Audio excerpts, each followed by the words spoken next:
Hello YouTube and welcome back to the Nitro Addiction. How's everybody doing today? We got Big Boys Toys, Mark Nugent, Cords in the house. What's up everybody? We got Bob. How's it going, brother? How's all my Nitro brothers doing?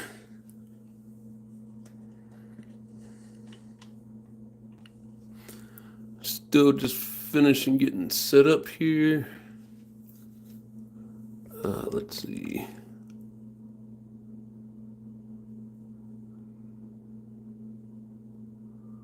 Damn it. Doesn't want to cooperate.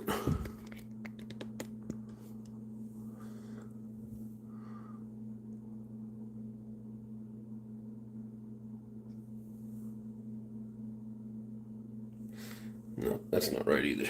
I'll finish in a minute. Steve's in the house. What's up? Super One Handle, what's going on, brother? Hell yeah, appreciate everybody coming and hanging out with us. Just need to get this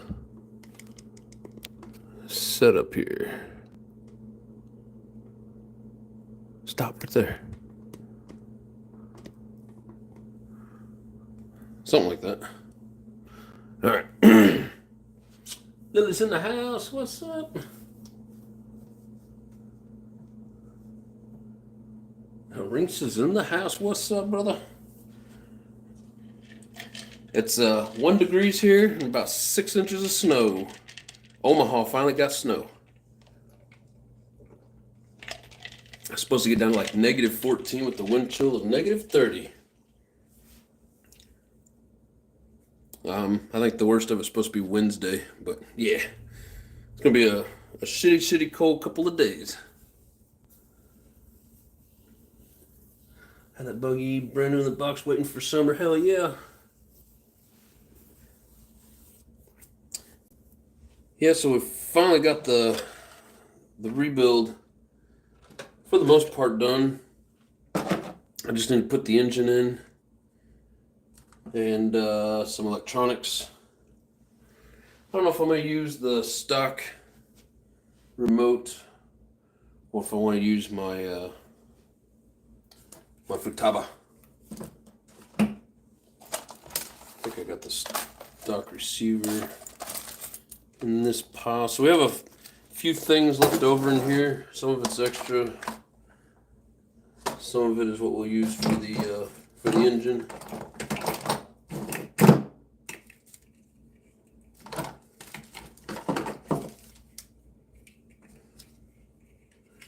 So those two receivers on it.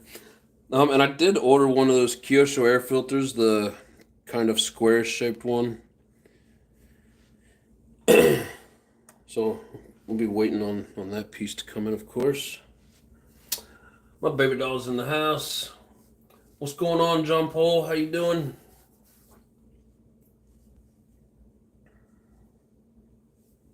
Hell yeah, welcome to the show, everybody.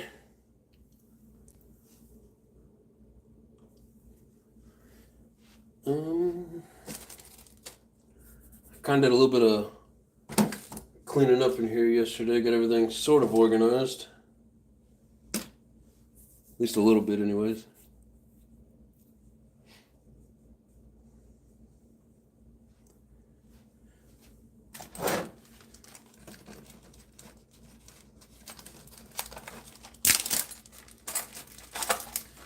How is everybody doing tonight?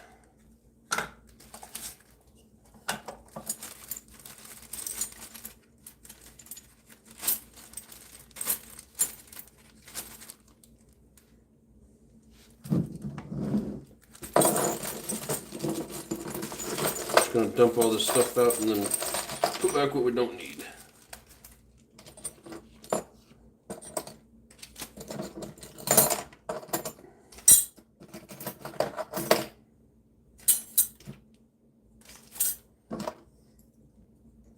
I can run a switch if I want to, but it's also set up to where I can just plug it straight in.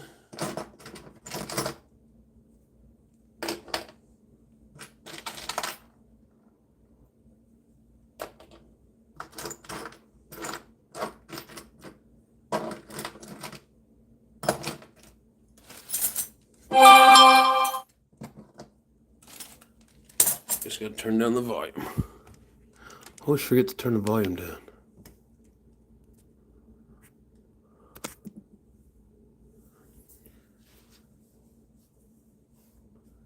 I take my painkillers this morning. Back's still playing up. Yeah, that sucks, brother. I don't run switches when I build kits and remove them for RTRs. Yeah, I mean, I've got some that, like when my kits that I'm running on the track, I don't have switches in those. But yeah, I'm pretty much just going to bypass the switch on this one. It's got this blank plate here, and then I'll just leave either the wire sticking out, or every time I go to plug it in, I'll feed it through, open it up, and plug it in. Something like that. Grandma Vic, what's going on? How you doing? All aspects. How's it going, brother? Hell yeah. Let's get this party started. Hugh's in the house. Oh, I thought I saw Hugh. It's just Grandma. I don't mean it's just Grandma, but I mean it's not Hugh, it's Grandma. Alright. So, as of right now, I don't need these springs.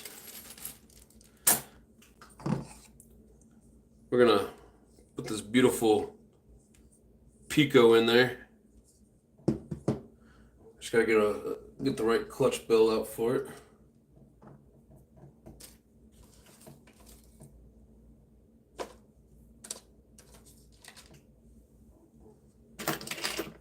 So here are the engine plates. Oh, I better get the other engine that has the engine mounts.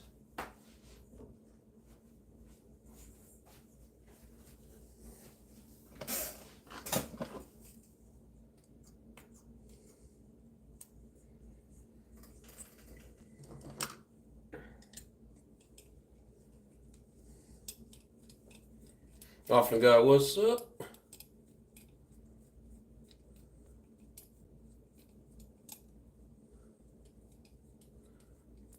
How's everybody doing? Hope you guys are staying warm. It's kind of hard to stay warm around here. I know it's a struggle up there in the Canada world.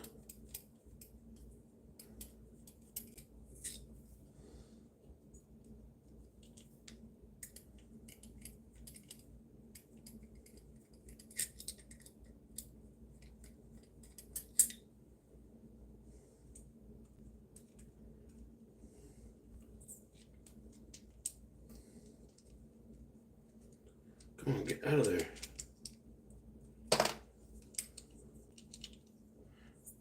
Hey, when you get right to the end of the threads and it just doesn't want to let go. No matter how loose you get it.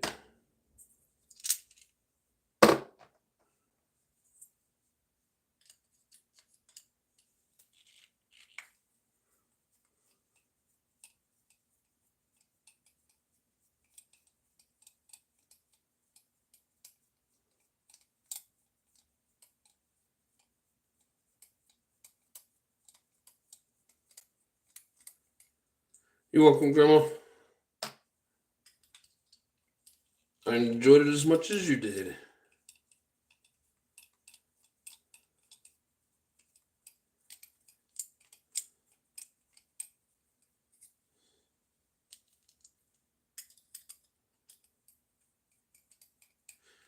Now this is a good engine. Nothing wrong with it. I just want to run that PICCO on a bump box. Hope I can get a bump box to line up anyways.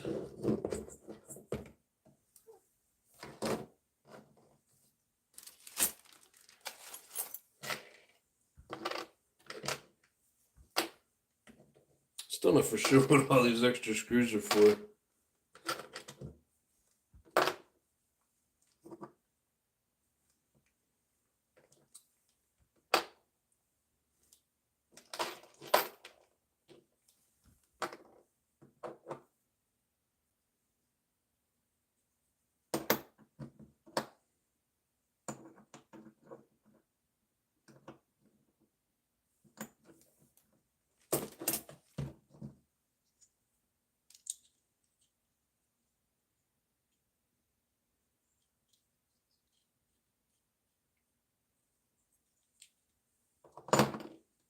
Hmm.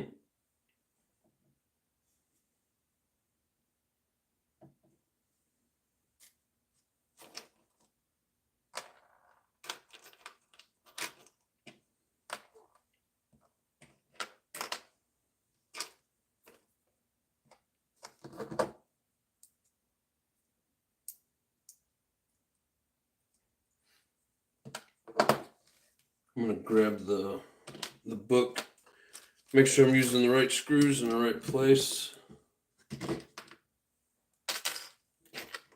Yeah, there's a few extra pieces that I'm not 100% sure where they're supposed to go, but we will figure it out. Which one of these little boogers is for the exhaust?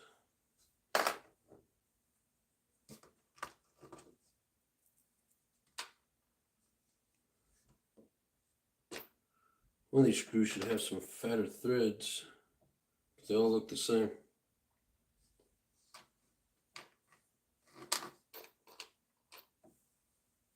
Hybrid's in the house. What's up?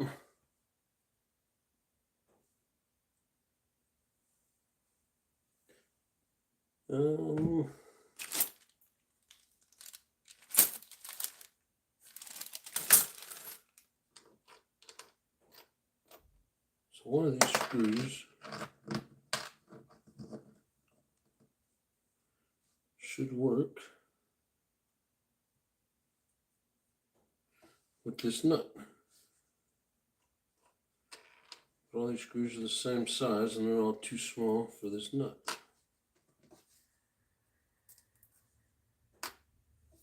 What the?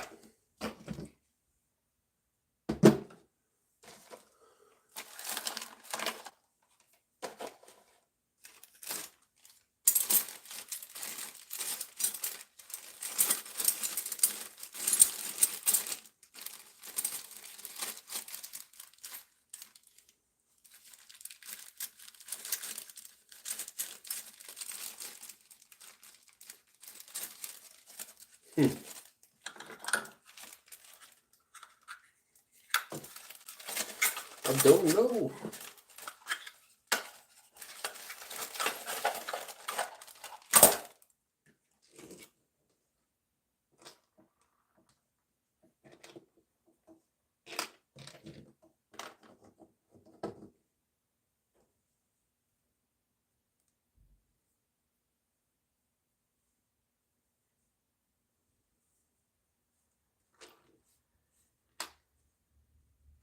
Maybe it was this one.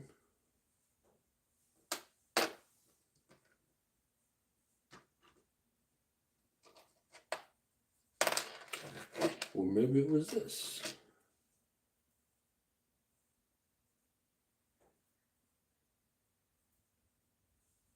All right, man, I need to go get the book. Just make sure I got these last couple of screws in the right place.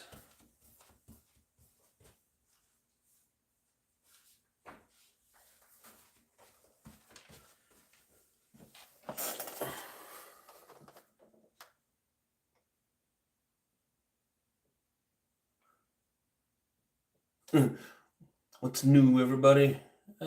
We got snow finally.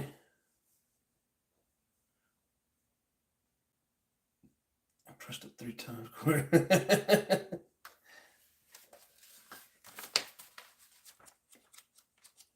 right.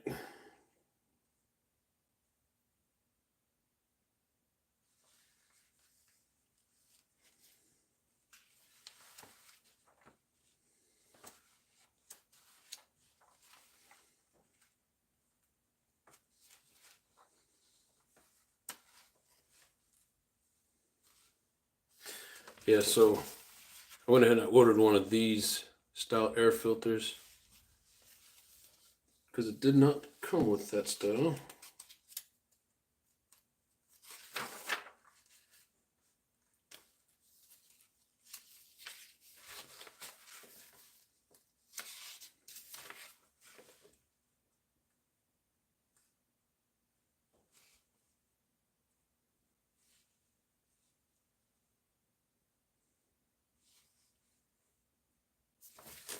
Okay.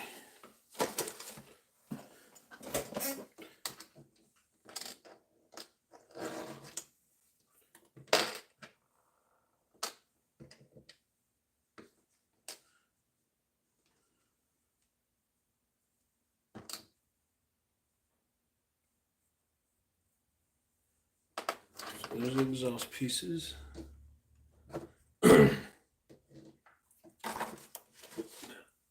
Make sure I got the right screws for mounting this to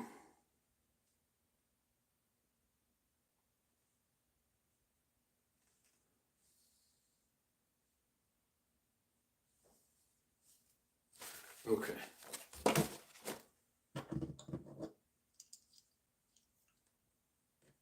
So these guys go here.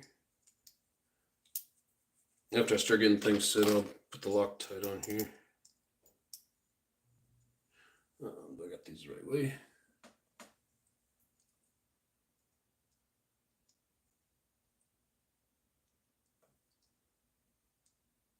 No.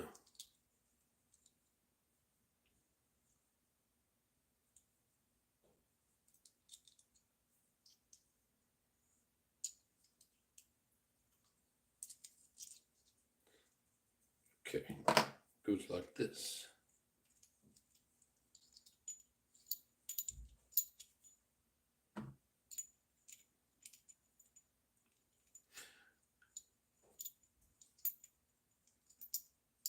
Yeah, I've never seen an engine mount like this. It's different.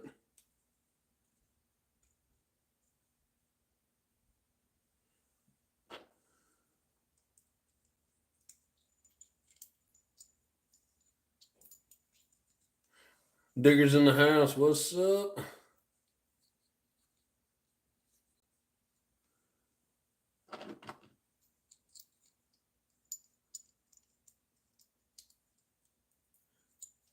Yeah, we had a pretty Grandma says a lot of people had really bad storms. We had been raining all or snowing all day long. That's not a whole lot of accumulation, but 6 inches is 6 inches.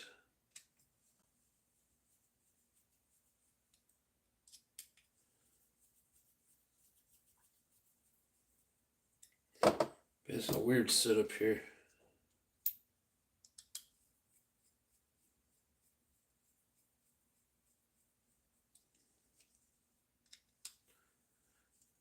Never seen this before.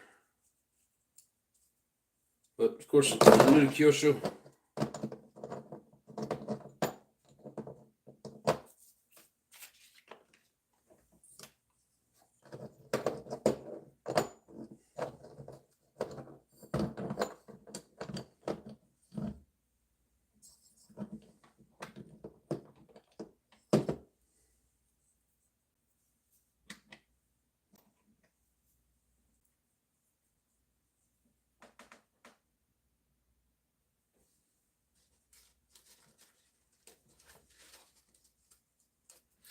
Your engine mount, way different than the kit engine mount. Also, the kit engine mount for Kyosho won't accept the pull start. Seal back plate only. Right.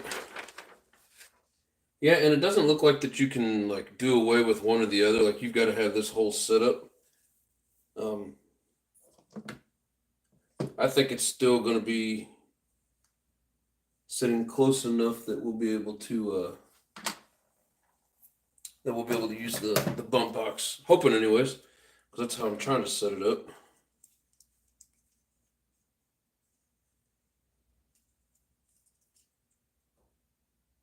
All right, 12 millimeter.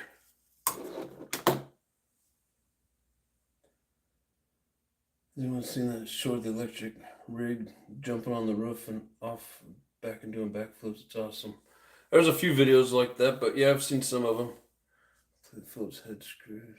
Oh, you just got the cars. So this is the one that when that day that RPM did told me to keep spinning the wheel, and he had a couple of cars for the giveaway. Not higher velocity, but God, I can't remember the guy's name. He won this in the drawing, and he basically donated it back to the channel. So, yes, it is kind of new to me, but I've had it for a minute. I was waiting on some parts. Yeah, all thanks to, like I said, it's not higher velocity. It's like higher something. I can't think of it. I'm sure some people on here know his name.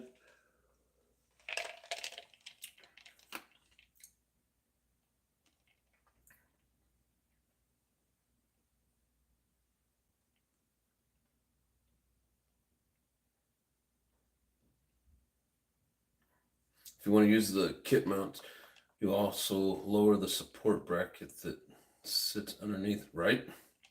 Yeah, because you got to get it, gotta make sure it's low enough.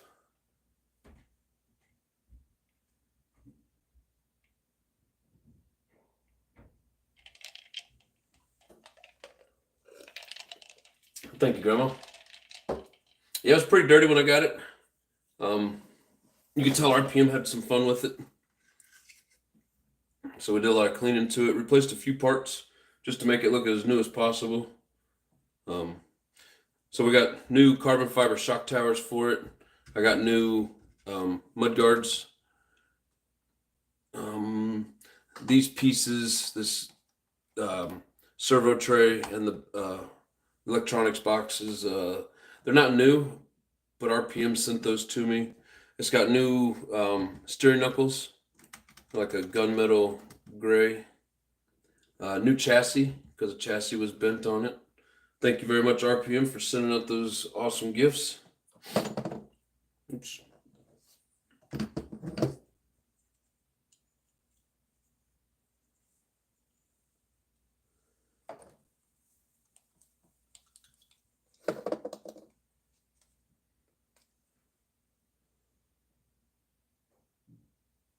Oh, thanks, Digger.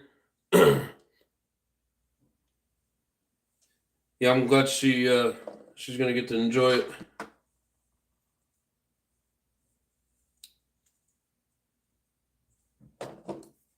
Hell yeah.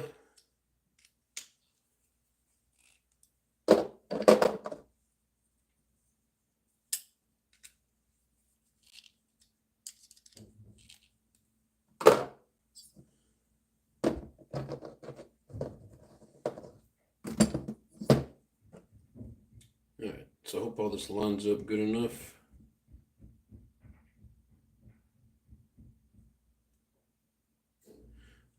I don't know if you guys ever noticed, but when you switch exhausts and engines around, sometimes it's hard to get everything to line up. You gotta rebend the exhaust hanger, and this one here I'm gonna have to make a hole for the exhaust mount, because apparently looks like I got the wrong mud guards. Attention, you guys, attention apart. The whole car. That's how I'm learning. I'm gonna work with mine. Hey, that's the way to do it.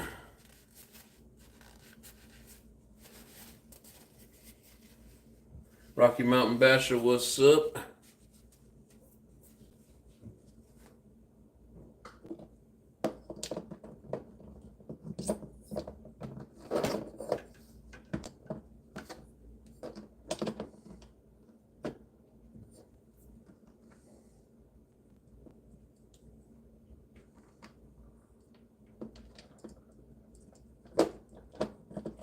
Oh, come on. I do not like this setup. It's already piecing me off. Alright. So we're learning something new with this. Don't put these on together first. It even shows it in the book. Attach the top part to the car first.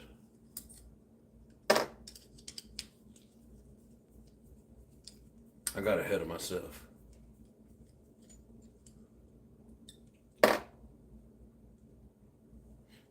I'm glad you're excited, Grandma. I'm excited for you.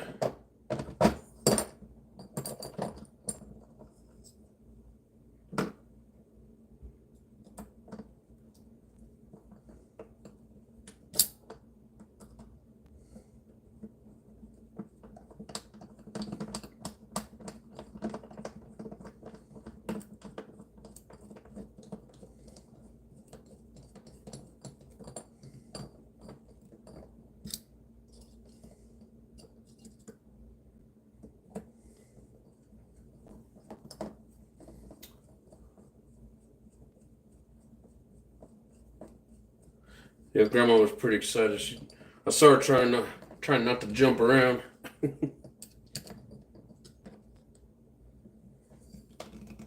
It's always exciting getting our first Savage.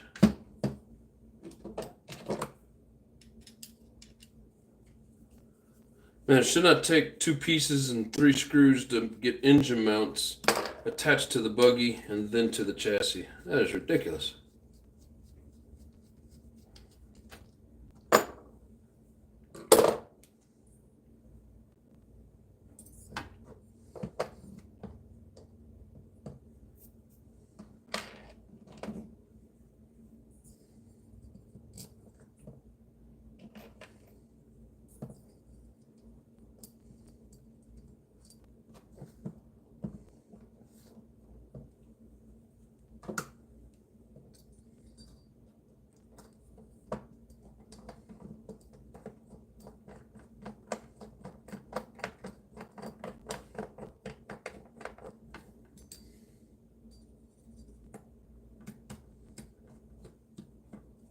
Big boys toys. Thank you, brother.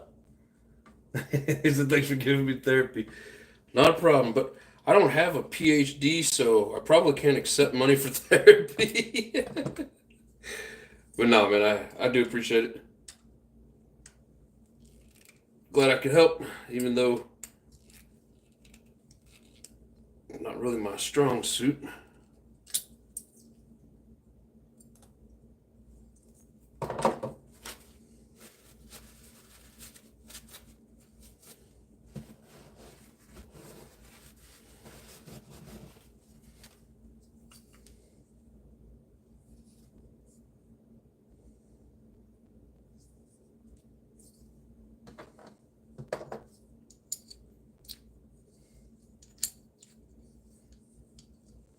Okay.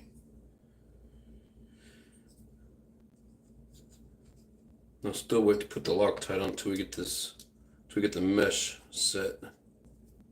Just like I always do.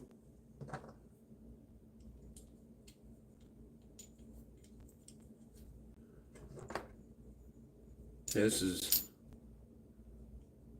totally different than anything I've ever done when it comes to putting engine mounts on.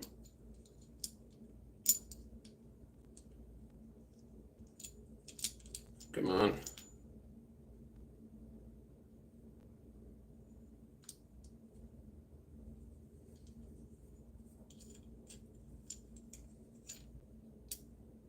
Was it Blue Savage? Yes. Yeah, I painted that body on a live back in the summer, and she really liked it. And when she was saying that she was wanting to get a Savage, I just figured I'd help out.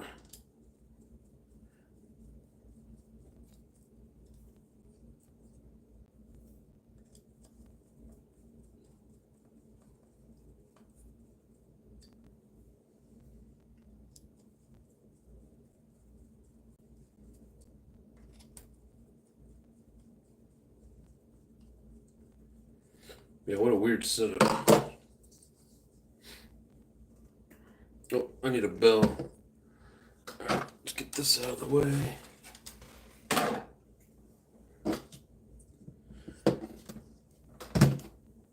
Let's see, here you get a bell.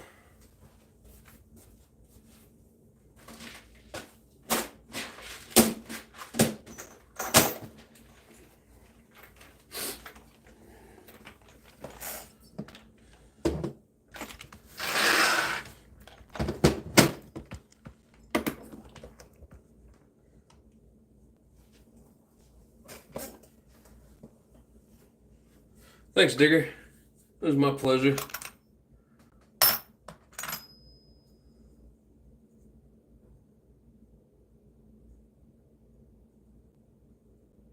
So hard to tell at this point what's made for metal and what's not.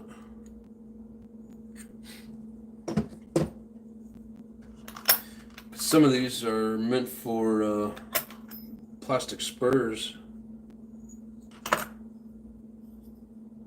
But here's a 16 tooth. Is it gonna fit? Yeah, I think that'll work. Put a 16 tooth on it, see what kind of speed we can get. Oh, I didn't get the bearings though. One sec.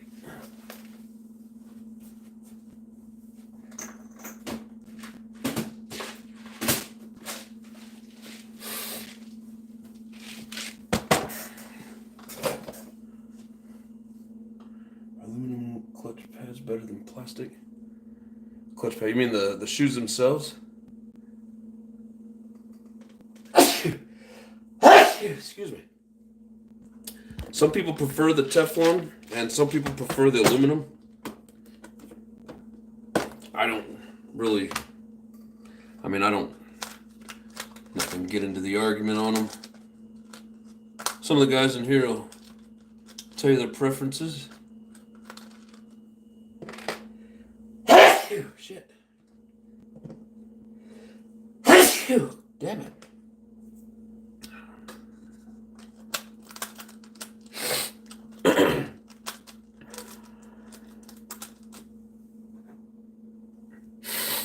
Thank you, big boys.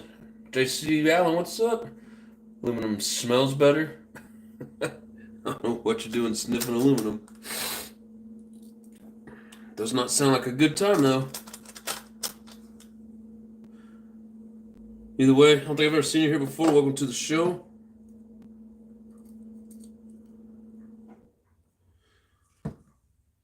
What's up with these bearings?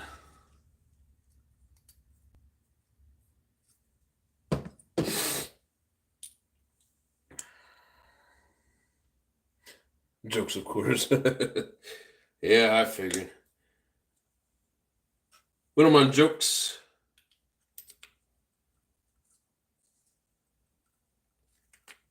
Man, that puts it up way too high. Oh, it's because I didn't tighten the flywheel all the way down.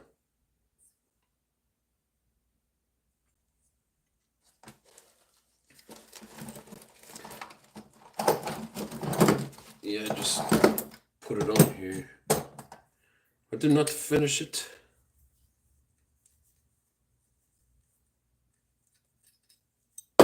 Oops.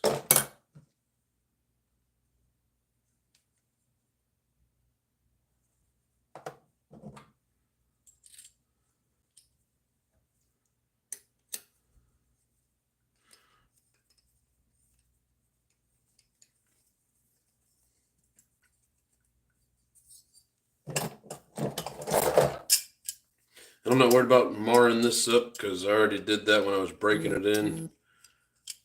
Not this engine, but another engine. The piston gets stuck. I have to sit there trying to start it on the bump box and loosen it up with a screwdriver.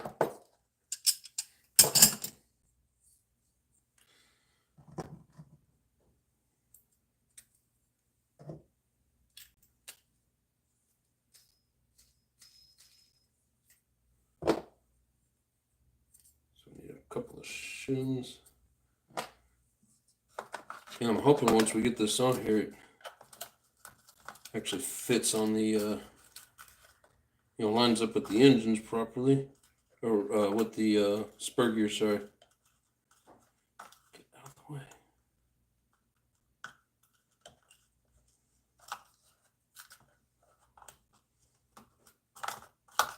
Come on now.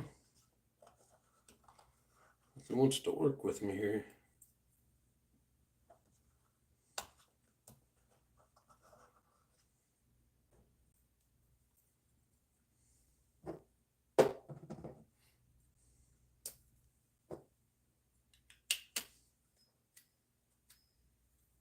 Perfect.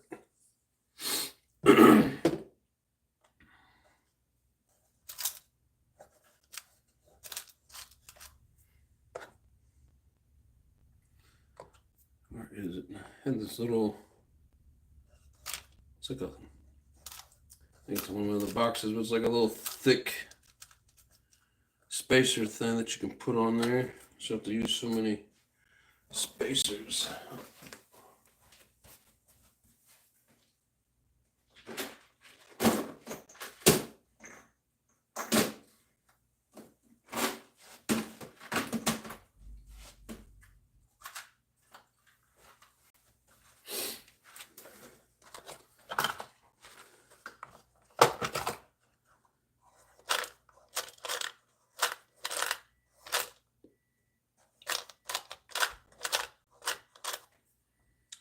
Where is it?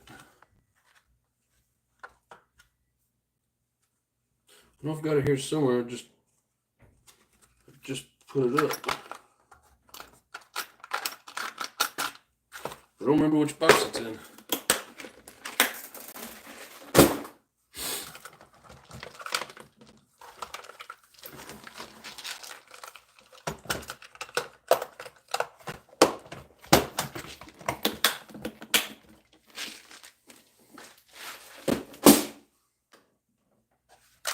There it is. The little guy there. Ooh. It's a hair too big.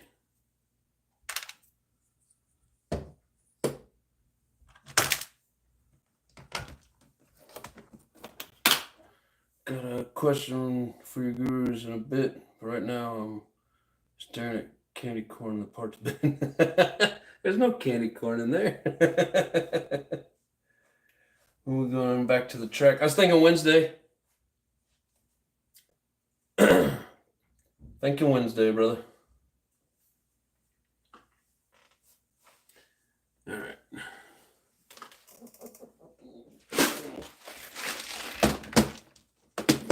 What's your question, JC? I guess this here might look like candy corn, but it's not. Yeah, I forgot. You gonna make us wait? Go and drop my girls off. All right, have a good one, Grandma. Be careful.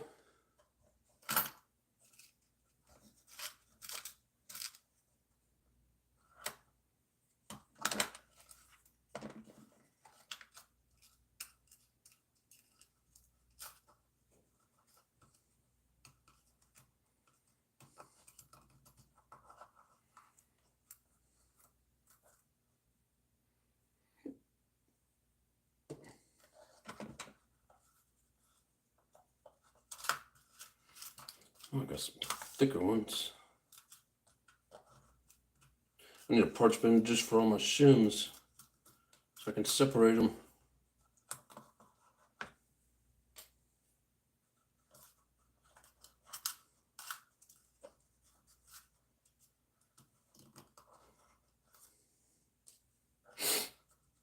I was hoping a little spacer would work, but it was too big.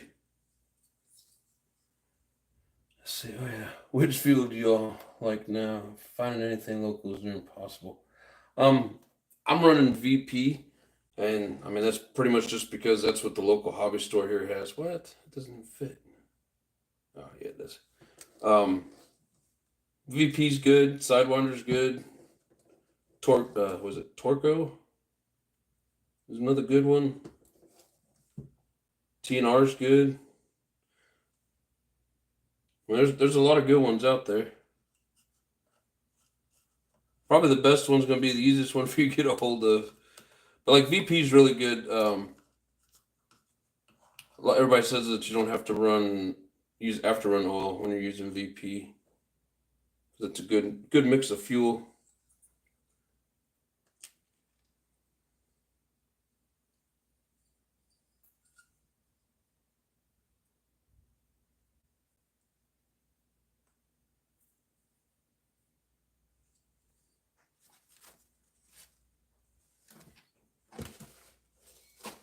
And VP, you can even order direct from VP. It's even cheaper. Where is my Phillips?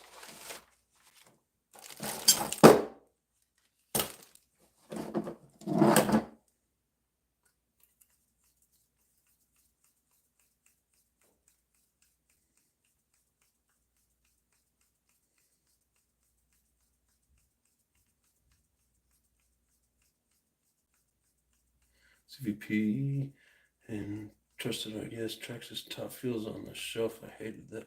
Yeah, stay away from, unless you're running Traxxas vehicles, I'd stay away from their fuel. Just my opinion. If that's all you got to run, I get it. It's better than nothing, but I would try to stay away from it. But yeah, if you got access to VP, I would go with it. But that's just my opinion. And I mean, you can get I think you can get Sidewinder from A-Main Hobby, and they'll ship it just about anywhere.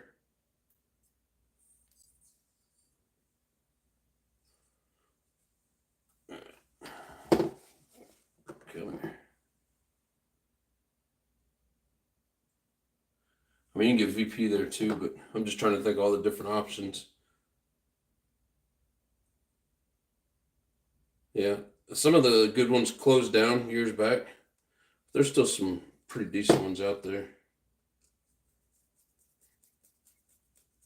Yeah, if you can get a hold of TNR, that's really good stuff, and it's made locally in the States. I don't remember if it was California or Texas, but it's good stuff.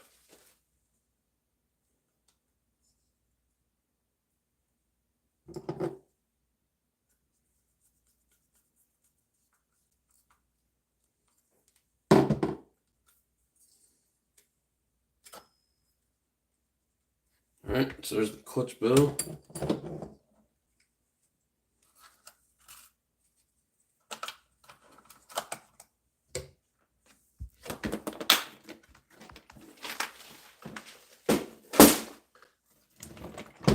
You want to see some pretties? Look at these. That's a pretty.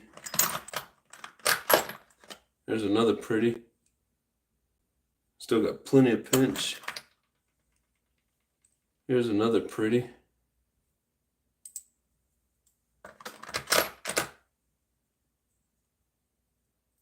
Another pretty. Got lots of pretties in there.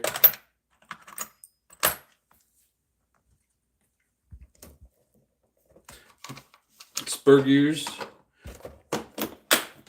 Oh, I meant to show you guys this. One sec.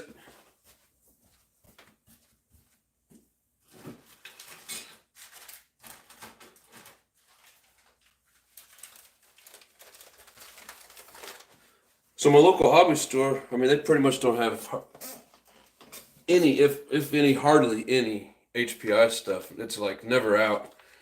But I went in there one day. Oh, not those. Not those. That one there was a little pricey, but so that's a 47 tooth steel. And then 47, 49, 47, and 49, all for like $6.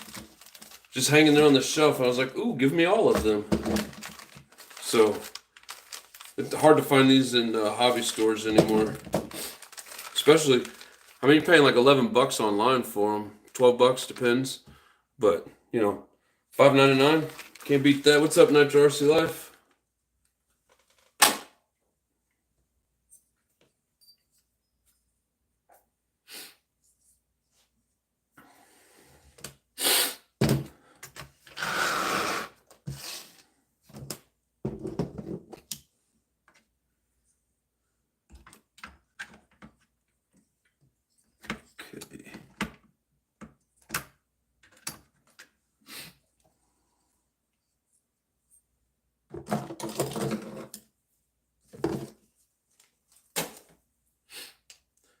So get these holes to line up. I'm going to have to slide these in.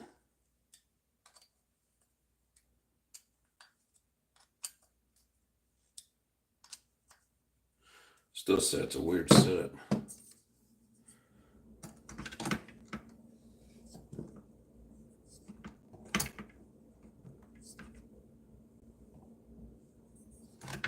We'll just leave them loose.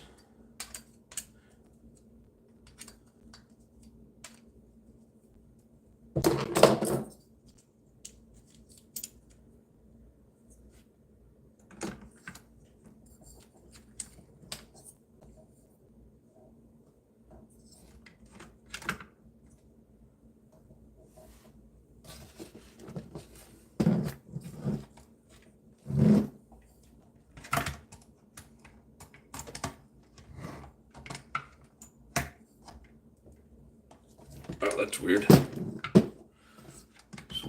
am I doing wrong here?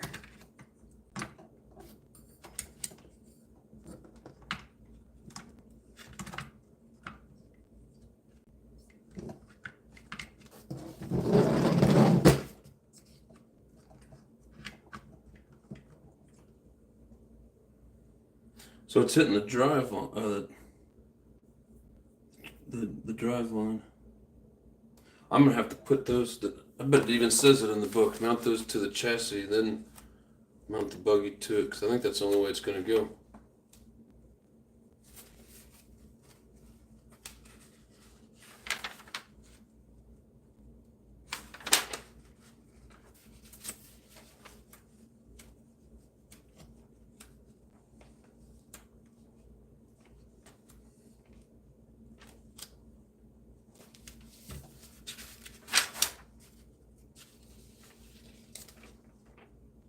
No, it shows you putting them on and then sliding it in there.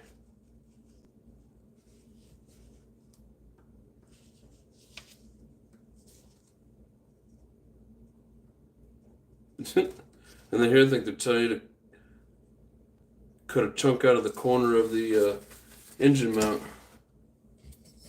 I don't want to do that.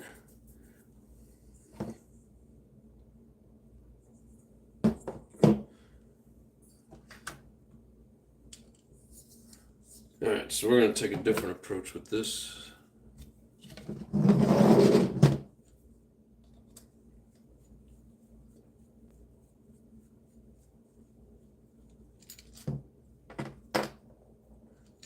Take one of those and packagers. Thanks, appreciate it. What are you talking about? Take one of what? PICCO?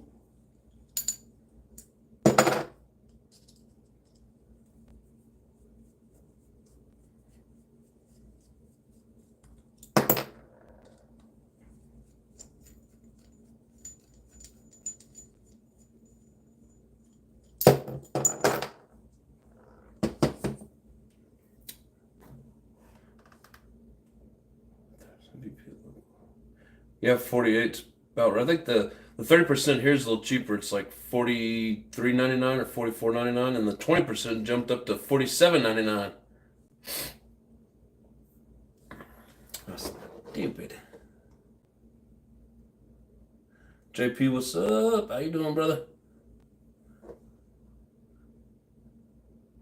Well, I just put it together off and go, you want one of my Spurs.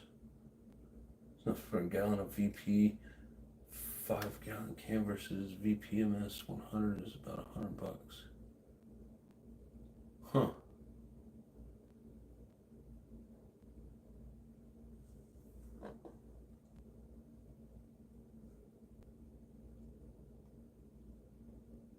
Bring out a random RC for some eye candy nitro. Can we bring out a random nitro for some eye candy? Well, I don't really have any place to put a random nitro. I'd have to like set it over on the floor and then just kind of take the camera over there. What was the last brand RC car you bought? Chris, what's going on? For me, it'd be a Savage HPI. TNR, is that Chris Nelson? Maybe. I don't really know for sure.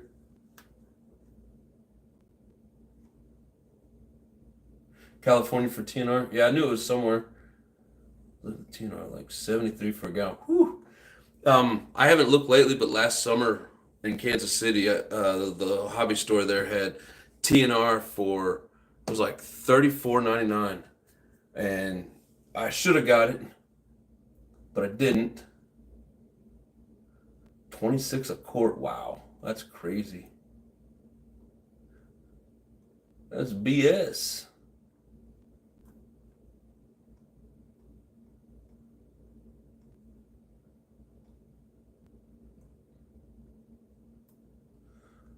Might be a mistake.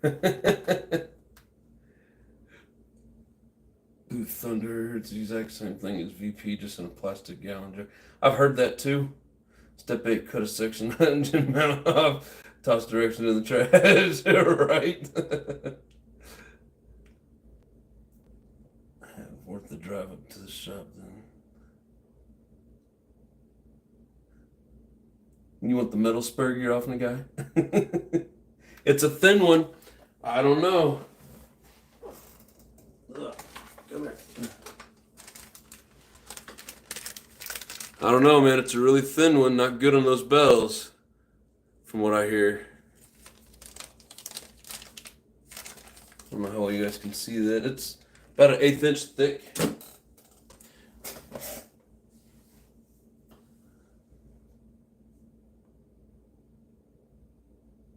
All right, Digger. Thanks for joining in, brother. Got a bolt thin lower plate on. Yeah, the deductions don't show that, but I figured that's kind of what I needed to do, so that's what I'm working on. So the engine block I'm gonna fix for you. No, you can't have my spur gears. I burned through them like crazy. Probably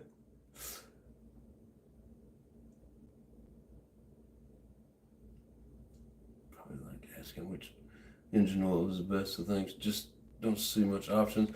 Yeah, I mean, for the most part, they're all pretty good as long as you stay away from Traxxas. That seems to be like the worst one that everybody talks about.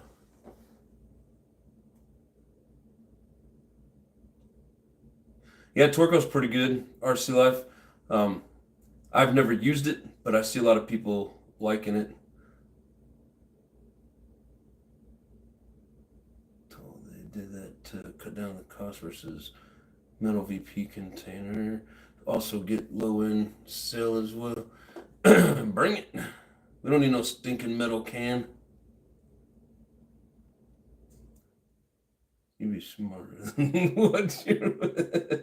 What are you talking about? Only a handful of fuel companies, tractors made by Morgan Fuel, same as Sidewinder. Yeah, but they just put too much oil in there.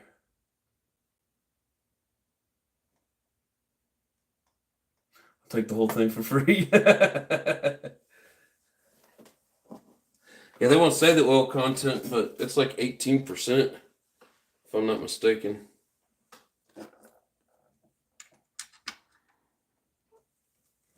All right.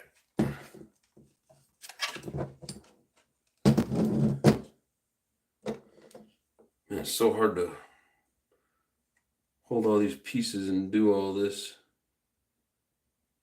Oh, they can't just make the shit easy.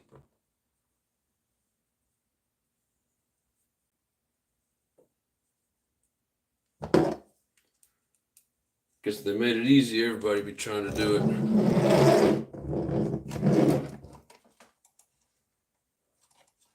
Come on, sit up there.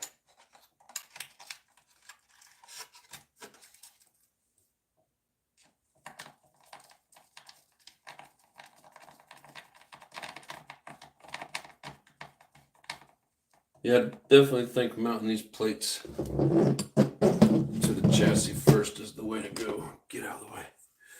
That's a Go engine that came with it. RPM says pretty much brand new. I haven't messed with it yet. So we shall see.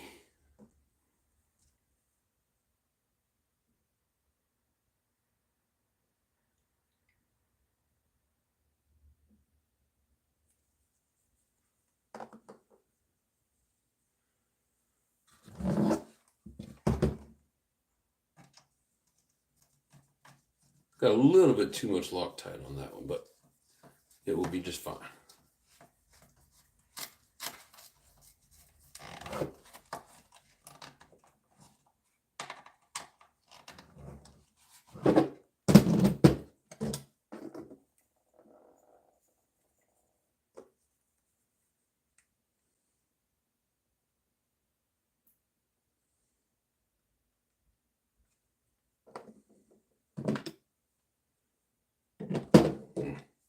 Hate how they alternate back and forth between Phillips and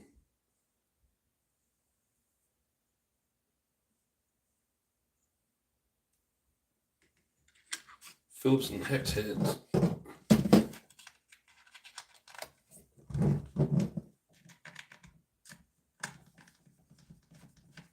Freaking Loctite everywhere.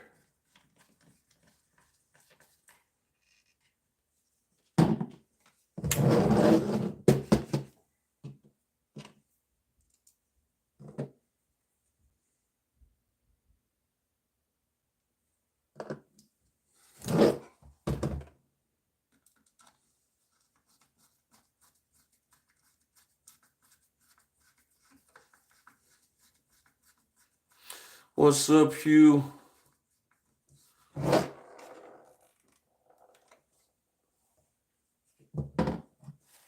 Yeah, exactly. Jay says it the best. I got so much oil in there, the tuning window is tiny. But they do, I mean, I've seen a lot of people have good success with them in Traxxas vehicles. Apparently, Traxxas vehicles like a lot of oil. Then again, maybe that's why there's so many problems with the Traxxas, the 33 carburetor. I don't know.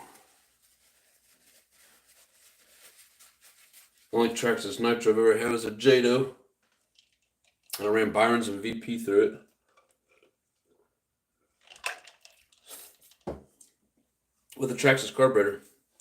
Hell, Lotus has it. It still tunes pretty easy.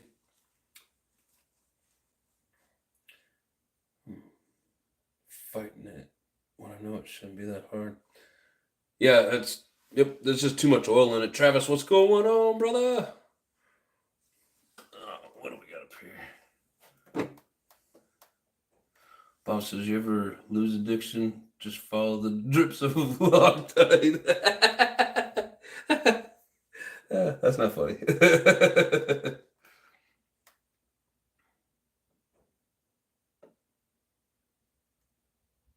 I'm glad we could help you. Good evening, creatures of nitro habits. There's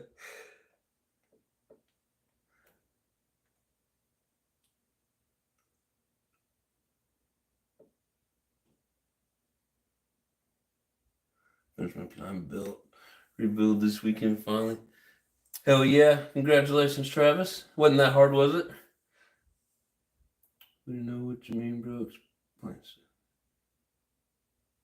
He was rebuilding his shit. Trying to get word to you that I wasn't going to do 5 p.m. my time. Wasn't able to start the LS. Of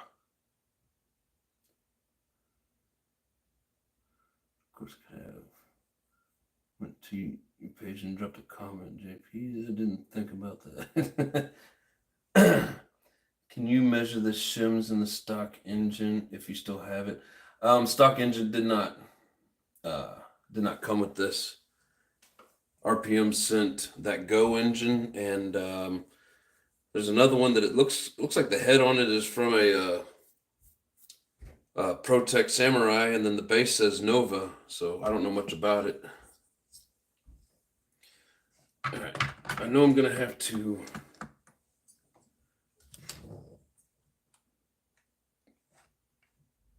Man, I hope that fits without hitting that damn drive shaft.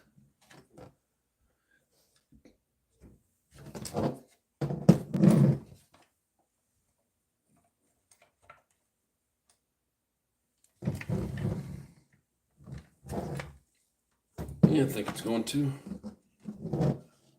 Let me get a couple of screws in here just so I can figure out where to cut for that exhaust. I'm definitely gonna have to trim up that guard.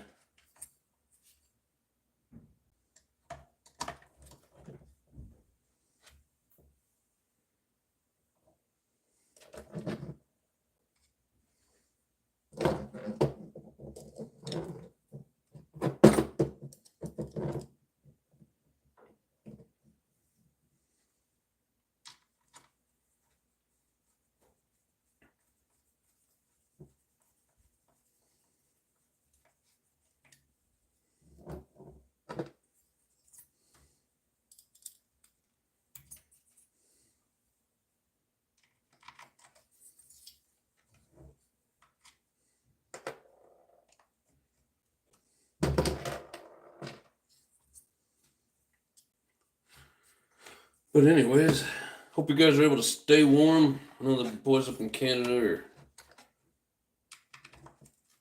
kind of living in a freezer at the moment, but down here in the States where it doesn't get quite that cold very often, like it's just downright ridiculous right now.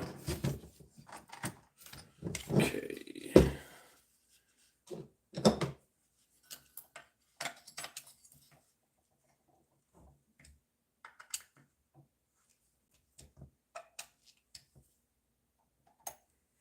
Really?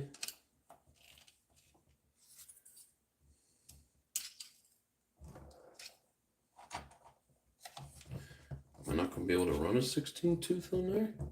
May have to change that bell.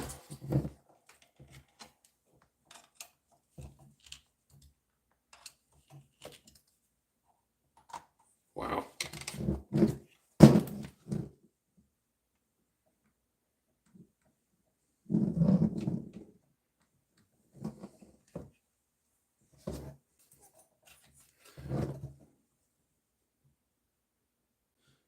There's got to be some more play in that.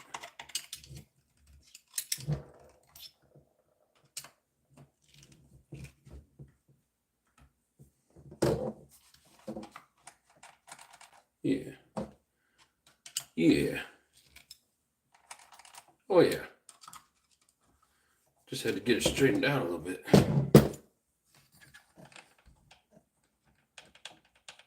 Oh, that's like a perfect mesh. I don't care what anybody says.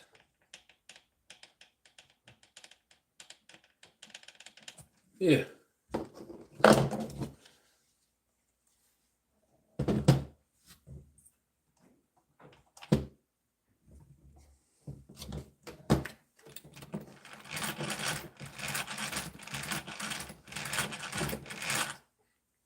Yeah, let's go work out just fine.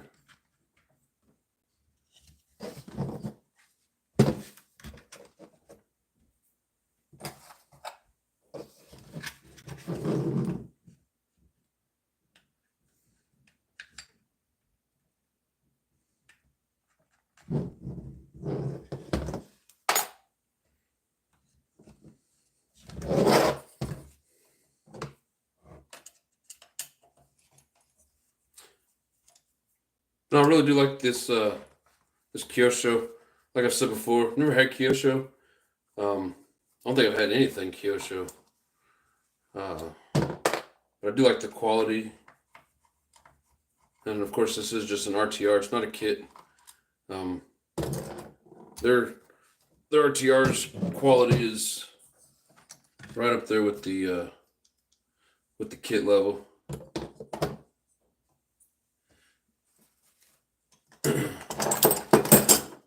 Wish I had a cleaner tool to do this with, but I don't.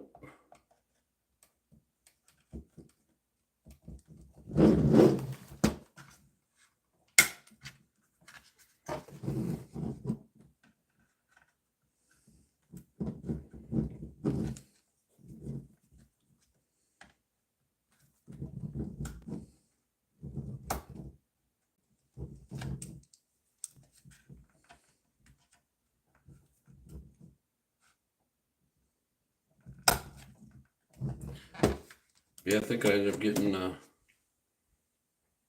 somebody suggested, I think I ended up getting the electric splash guards, or whatever you want to call them.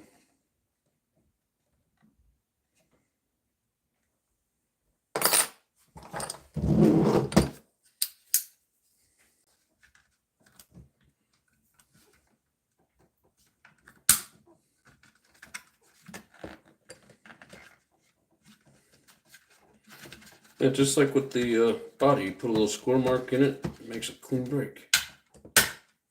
Boom. See that? Nice and clean. It's not perfect, but it's mostly clean.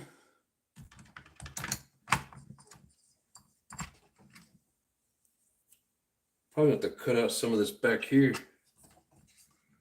Get this beast to fit.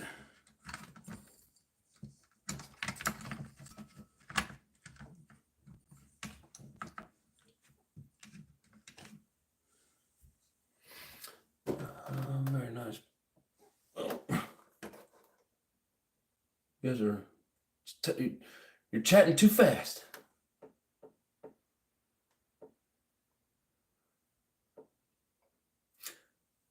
Thank you, Hugh. Very nice buggy. Break down and rebuild and replace the stock screws with titanium set from A-Main. Nice.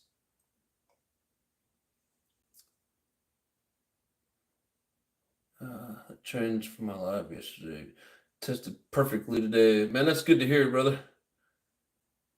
All that work you put into it yesterday. I'm glad you got to tear up some snow. Let's see, if you pull out a needle on a high-end engine, you will notice that the threads are usually fine versus cheaper engines where the needle are coarse thread. Ah, good point. Keep looking at the titanium screw sets and I don't. I keep forgetting. Desmond, what's going on? Glad you made it back. Are you sure the gap is perfect? Last time you got me stripped. What? What are you talking about?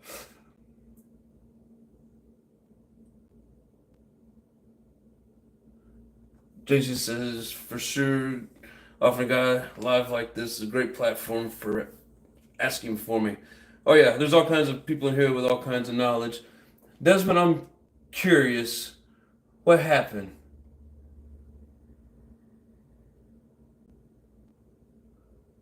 1 minute tuning capability. Oh, yeah, true that.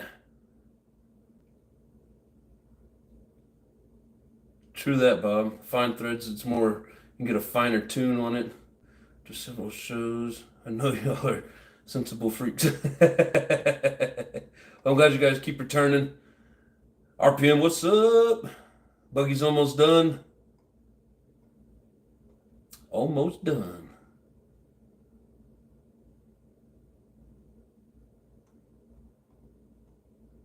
High-speed engines require very little tweaking. Yes, OS engines are. You tune it and you forget it. Where did you get the little pieces you used on the body clips? So these were made. Literally, what they did was wrap the zip tie around here, and then on the tail they put a piece of fuel tubing, and then they cut off basically the head of another zip tie, and put on there to hold it. Where's my scissors at? There they are. Yeah, you got to trim off these little, what's it called? Fish hooks. But yeah, so they're just homemade, and I didn't make them.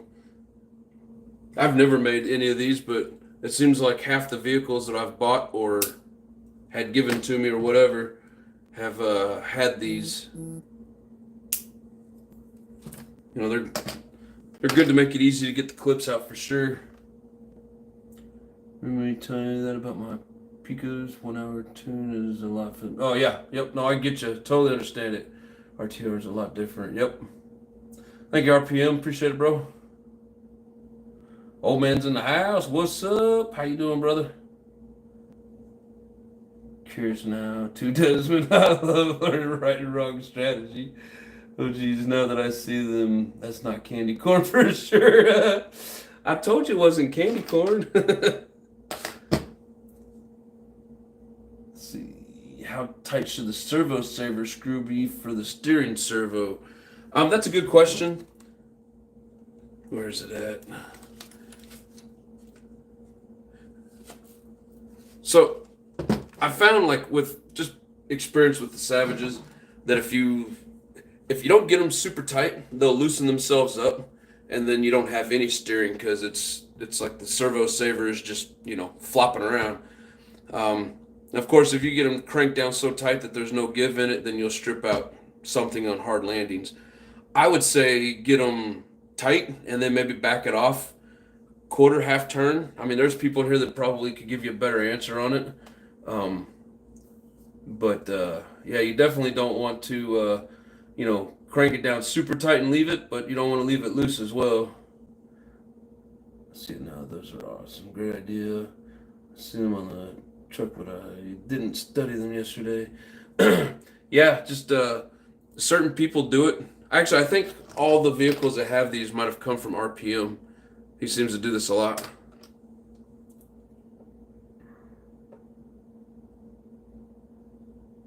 Shared my life to the page. Thank you, RC. RC Life. I bet they'll catch fish. Oh, I bet they will.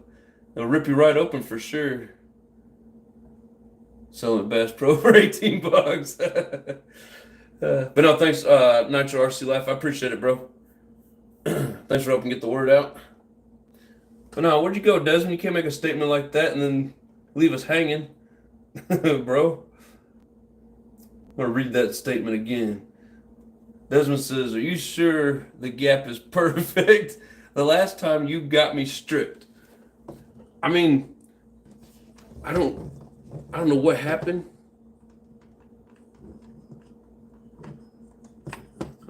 I don't have it set in there, anyways. So you want a tiny amount of tick. They say like 1 millimeter. I guess kind of is like an average. Um, I do know if you're too loose when you're. So here's your mesh with your gears. If you're too loose, you're gonna break the tips off. If you're too tight, you're just gonna bind up and you're gonna start breaking them at the base and ripping them out, melting them, whatever. If you leave them out so far and you get just that tiny little bit of tick, you guys can't really even see what my fingers are doing here, but too loose, you're just gonna break the tips. Too tight, you're gonna burn it up. So it's got to be right in there. You want that tiny bit of tick, and from the way I was told, it's always better to have it a little tight than a little loose. So I hope that helps. Molds, what's going on? If you did strip them because of how I said it, I apologize, man. I don't know what to say. Let's see, we got 25 here. Where you all from? Utah here. I'm from KC, but I live on the road as a worker, so I'm in Omaha. It's all about the tick, exactly, Jay. You want just that tiny bit of tick, tick, tick, and the quieter the tick, the less movement, the tighter your mesh. The louder the tick and the more play you have in it, the looser your mesh. And you don't want it too loose and you don't want it too tight. But again, always err on the side of a little tight as opposed to a little loose. And I've stripped them out both ways, being tight, being loose. I mean, sometimes it just happens, especially if you have a hard landing in a certain way, and then there's flex. I don't know.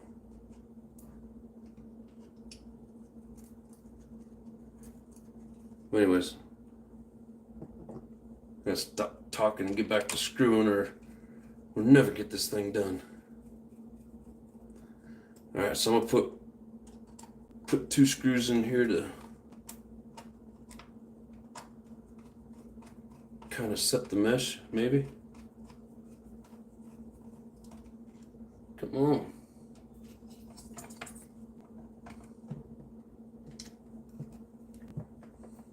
Lotus, what's up?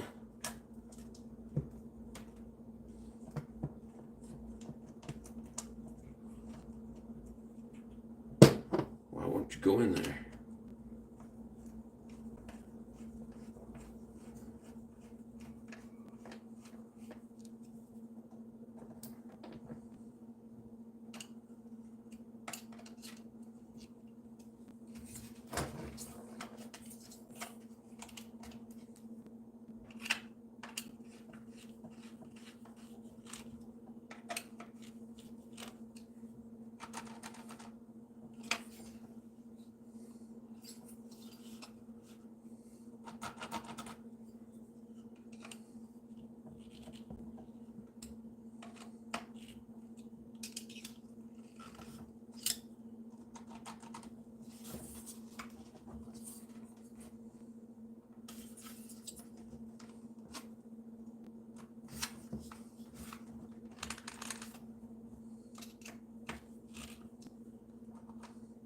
Come on. It's like no matter what I do, I can't keep it straight. You also got to make sure, sometimes these have a lot of play, and here, let's start this over. Sometimes these have a lot of play, and if you don't get your engine in there straight, then your gears aren't lining up properly. You can strip them that way too, no matter how good you set your mesh.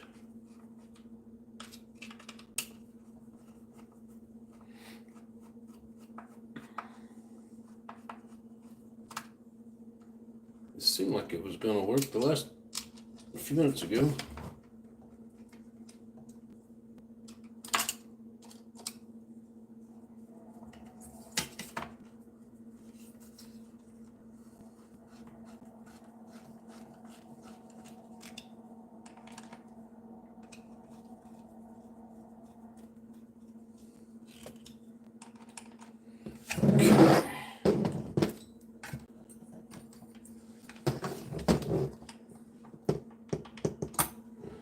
See if I can give you guys the tick. To me, that's a little much. Needs to be a little bit quieter than that. You use paper to set the mesh. I've never gotten that to work. I know some people get it to work, I just never have. Use the Mark 1 eyeball to set the mesh and sound. The Mark 1 eyeball.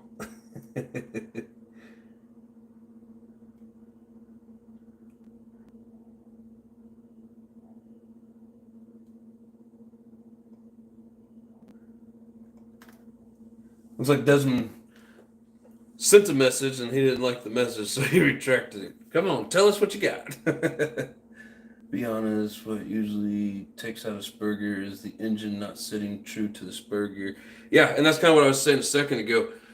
They got enough play in them that you can get your engine set and crooked like that, and then yeah, your gears aren't true. I think we're pretty close. Pretty close with this one, but I do want to get it just a smidge tighter.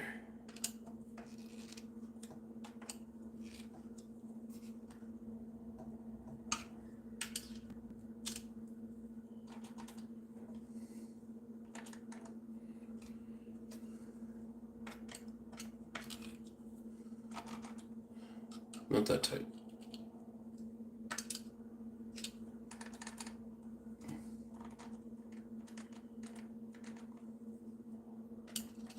I can't get it to sit in place.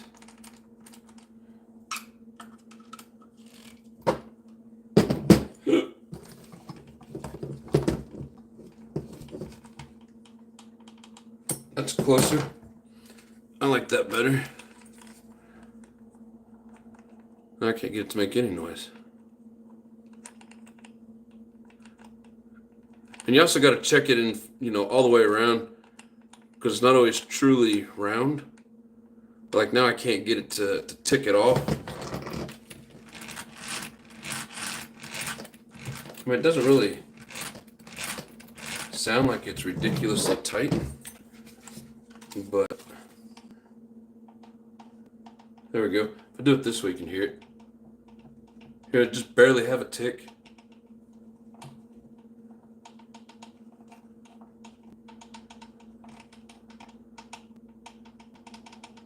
To me, that's good.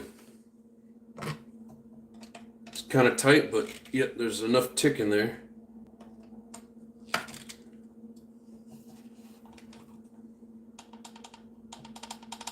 Because you got to have just a little bit of play, because like I said, your spur gear is not always round. Bell gear might not be either. And so if you've got it too tight, or, even like towards set just right in one spot, it may be too tight in another, and then that's where you're going to break the teeth off. So you got to check it all the way around for sure. But to me, that's good. Hugh says it sounds close. If sparks fly out, it's too tight. Or if it sounds like it's grinding the shit out of it, I go with the tick and never strip a spur. Yeah, I mean, I don't usually strip them, but I have had my occasional strips. I'm not perfect. But I like the tick method. Like I said, I tried to use the paper, and to me it's not consistent, because you can cram it in there as tight as you want, and you can't get the paper to move, you're too tight, or you press it just right up against the paper, and then you're still too loose. So regardless of what the paper does, in the end, you got to have that tick. If you don't have that tick, the paper doesn't matter.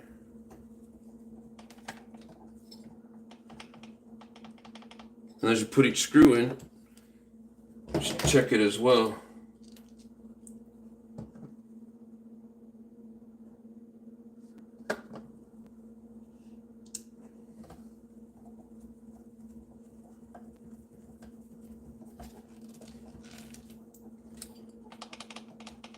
Oh, that even seemed to loosen up a little bit, but still, I don't think that's probably about as loose as that I like it. I wouldn't even mind having it just a hair tighter, but I mean, I don't think it's really gonna, like, it's not too loose at this point, so I'm not gonna keep fighting it.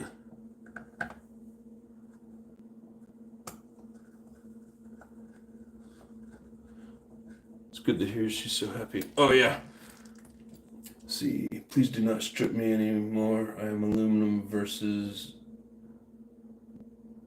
teal. You mean steel spur gear? Yeah, if you're going soft aluminum bell gear, yeah, a lot of people are finding out that's not. You can't use the soft ones. If it's meant for plastic, don't use it on steel because you will strip it every time. Seen a few people lately run into that issue. You got to know what your bell gear is and what it's supposed to have as a spur, because they do make soft metal bells for plastic spur gears, and they make hardened steel bells for hardened steel spur gears. So you definitely want to keep that in mind. All right, engine is set with some tick.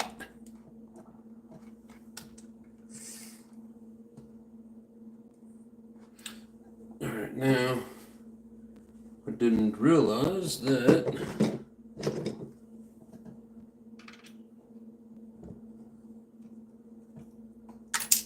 Jesus.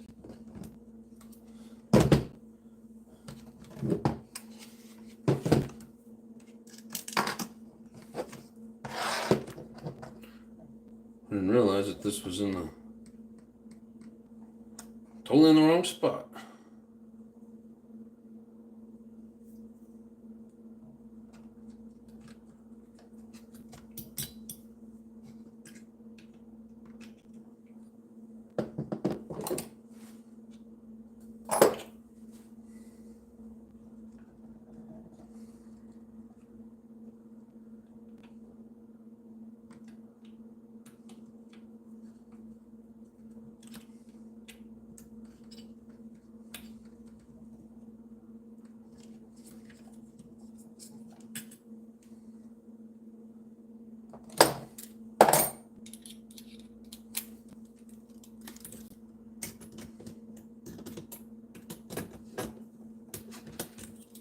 I just want to be able to reach it.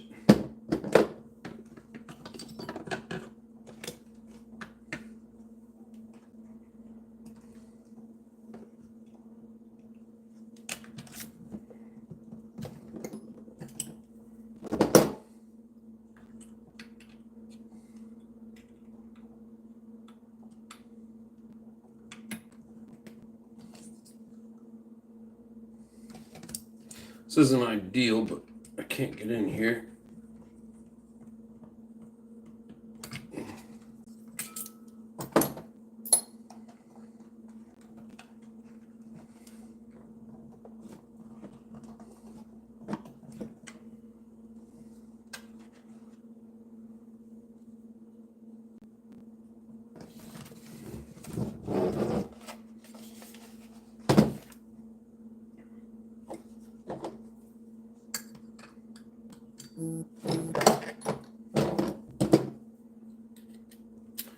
Use the Allen wrench. Oh, I wanted the small ones. Well, all the ones I got are just gonna strip it. I don't have any good Allen wrenches, like a small L shape. None of them are any good. But what I should do is like take it out.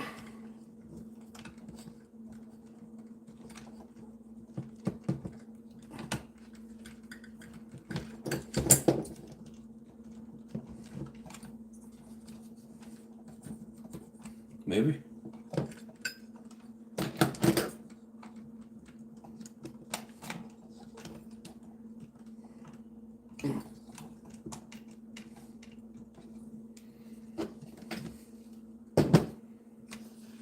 Come on now.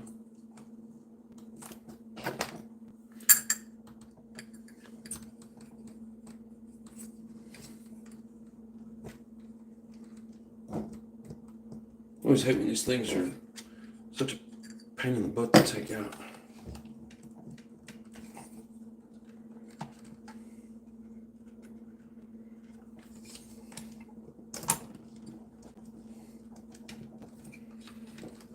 Come on.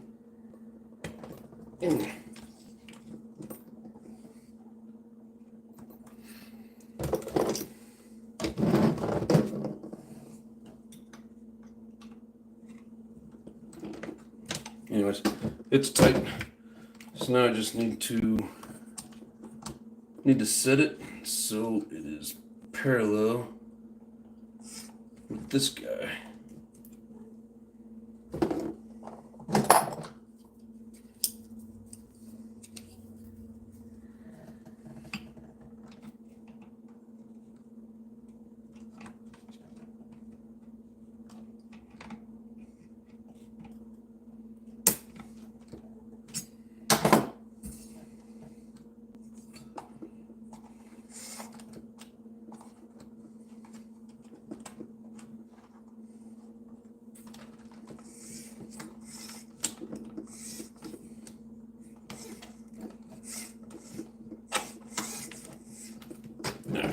Right about there is where it will work.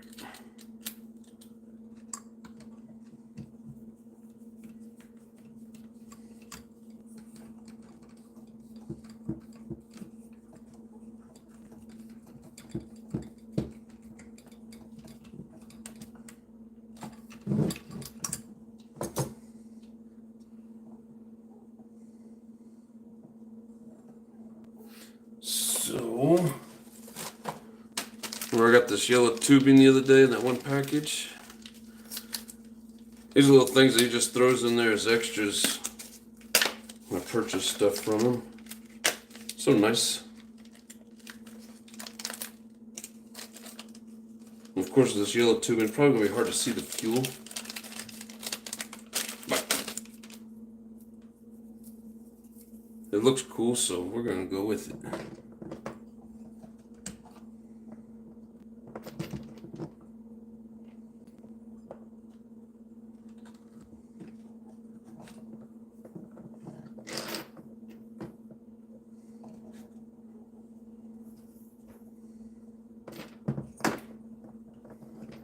It's got this little tube down here in the splash guard that I think is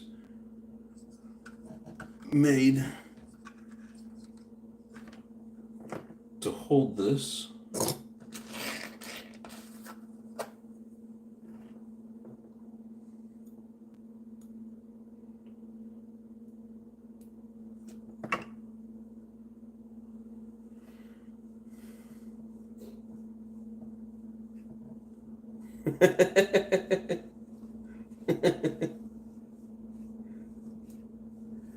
That's funny, JC says I tested RPM's warranty and they said nice try.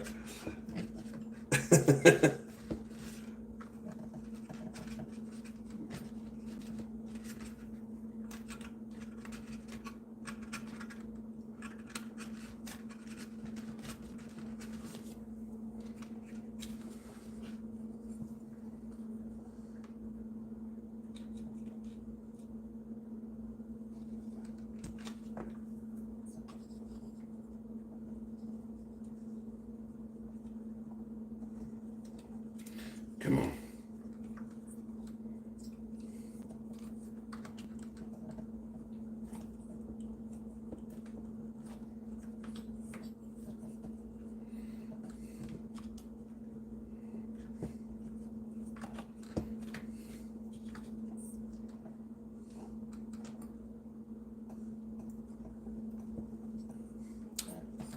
Each brand has their own way of routing the fuel line. There, that's not bad. This green line's probably still in pretty good shape. It feels like it's got some, like it's still malleable. Ooh, I wonder, I bet that's for the exhaust.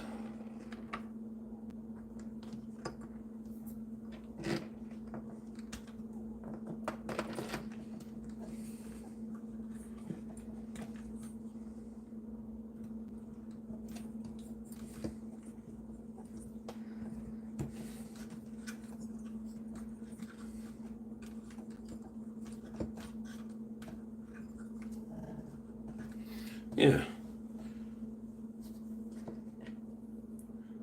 2 RPM parts out. That just means you've had a lot of fun, and that's what it's all about, right? Watch this sweet Jew. Never mind. Daddy neighbors fish on their house. Hey man, not my fault it got in the way.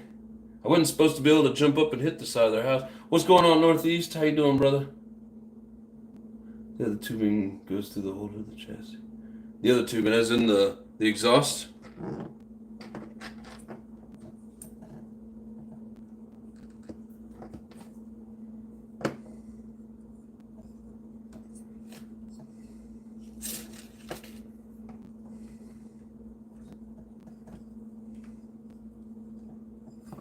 Does it say in the book how to route this?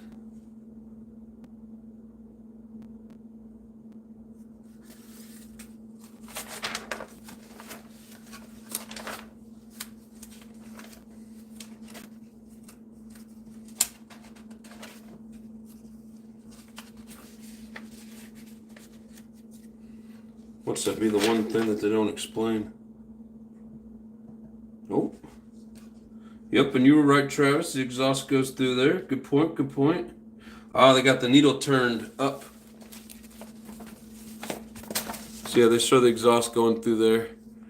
And then the intake, they've got it going. They turn the needle up. I don't have the right size wrench.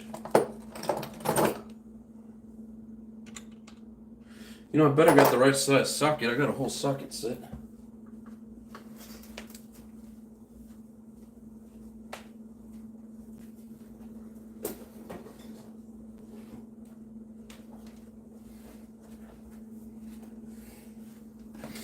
Yeah.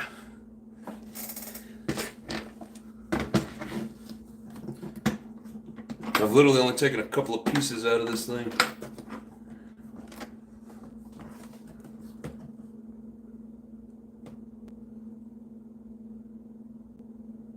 Wrap it around the car where the air filter goes. I'm gonna see what it looks like if I turn it up the way they show it. Oh, I bet it's metric, isn't it? Yeah, I bought this set and haven't really had a good reason to dig into it yet.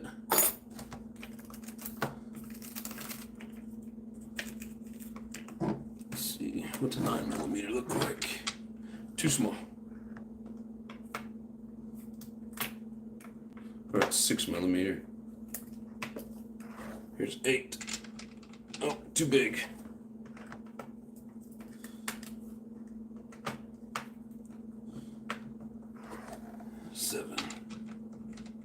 Oh, winner, winner, chicken dinner.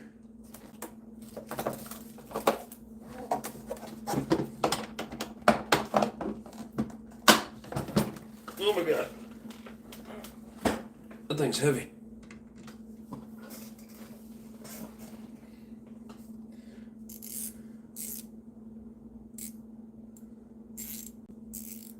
When you put the air filter on, it's wraps around the back and it connects to the card nipple.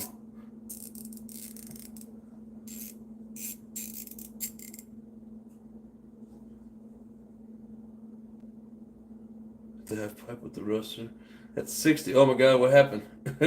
Was it good or bad?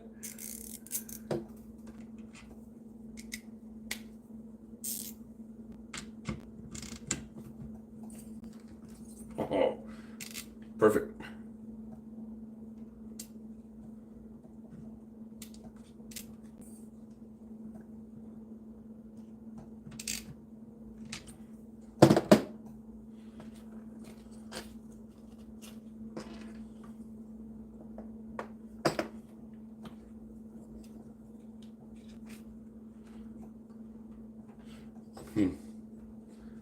that what you're saying? Like they just take it up and back like that. What do you think, like that?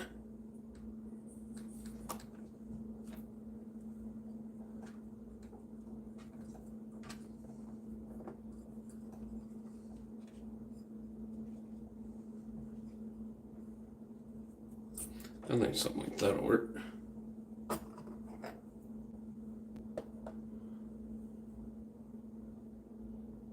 Grizzly's in the house. What's up? He said from Sub-Zero, Wisconsin does. -13. Yeah, we got -14 here tonight, bro. With -30 wind chill. That's what they say, anyways.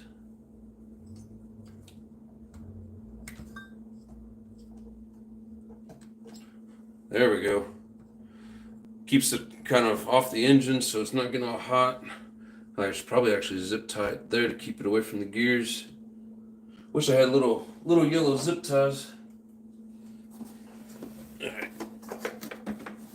Put my fancy tool back. That's good and tight. Oh.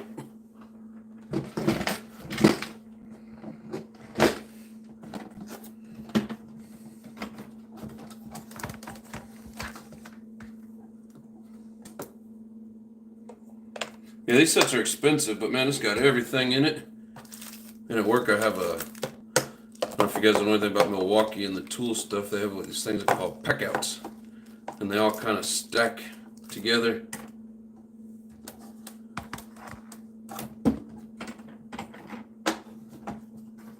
These things are pricey. Ugh.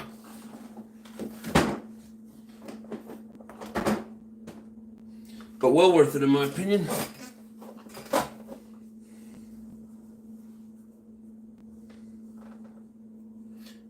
Keep it like the garbage when I was young. Once I got prom and lost all this weight. Can't take all that cold. Oh, I get what you're saying. Wisconsin dudes still wear shorts when it's 1 degree. Never understood that. Complain about it being cold but don't have clothes.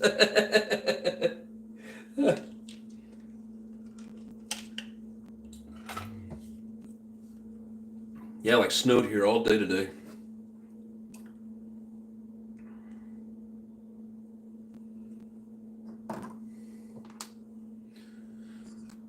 Alright, now that that is set. Okay.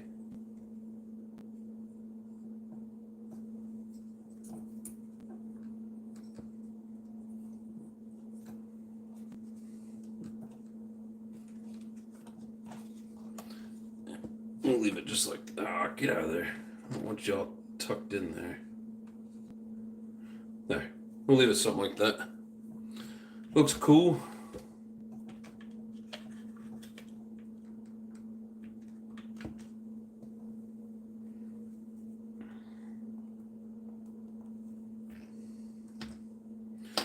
Alright, but now we need to figure out where we're going to put this exhaust.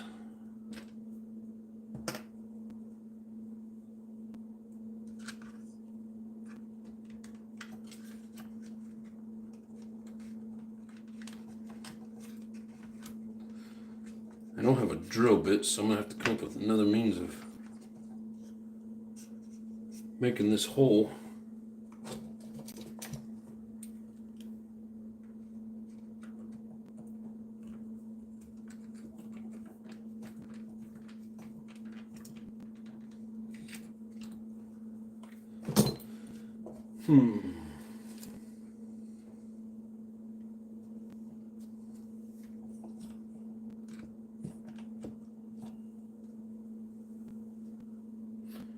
Not one of those guys I dressed warm. I spent 2 hours outside and it was warmer in my freezer trying to fix it. It's at -7. That's crazy when outside's colder than the freezer.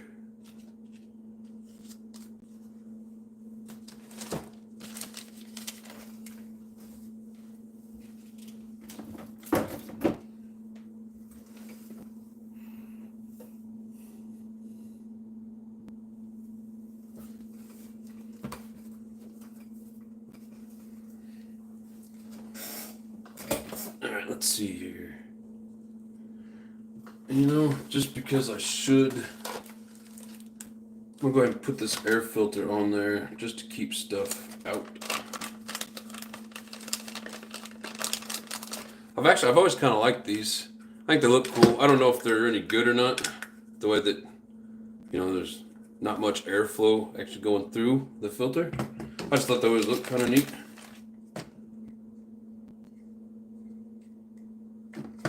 Like for now, we're going to put this one on. There's no oil in it, but I'm not going to, basically not going to run it with this. Like I said, I got another one coming. It's coming all the way from Italy. It's that one, just like what I showed you in the book, that square one. It's got the plastic pieces that come down the sides of it. I don't know what you call it. The square filter, maybe. But just to keep from losing this.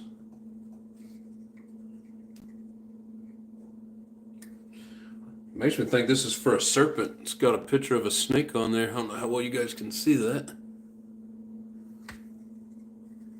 We should give the electricians some guff in industrial construction. Get to work inside now. Are you saying that because you know I'm an electrician? But yes, we are.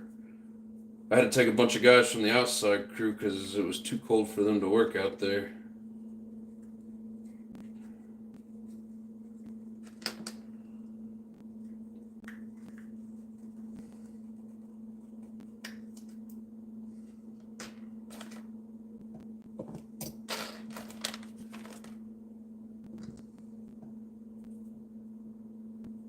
I think it was this little round one.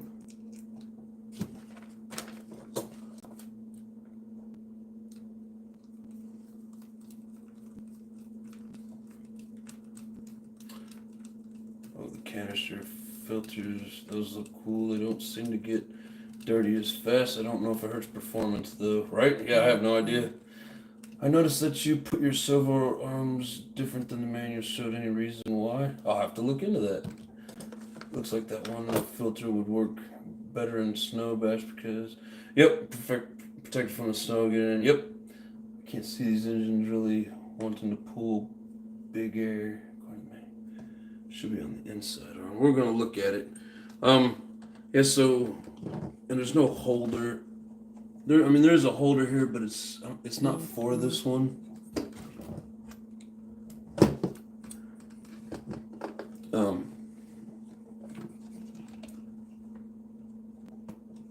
Yeah, it won't fit in there anyways. Anyway, that's just to protect. Anyways, what do we got here? Let's see what my guy Travis is talking about.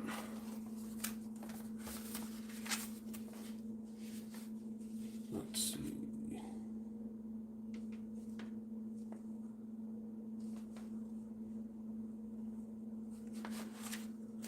I think I see what you're talking about. And to be honest with you, I didn't take none of this apart. Like I took the arm off, but I did not take apart the steering assembly. So in the end, that may be more of a question for RPM because I just put it back together the way that it was. I never actually took that apart.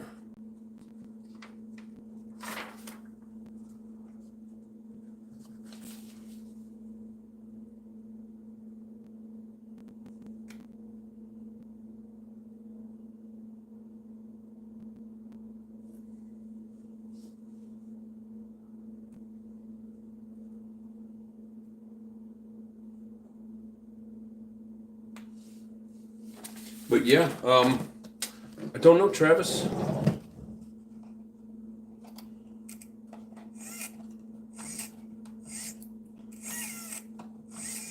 I mean, it doesn't affect anything here. If it was on the inside, I don't think it would affect anything there either. Except maybe how tall that screw is. I don't know, brother.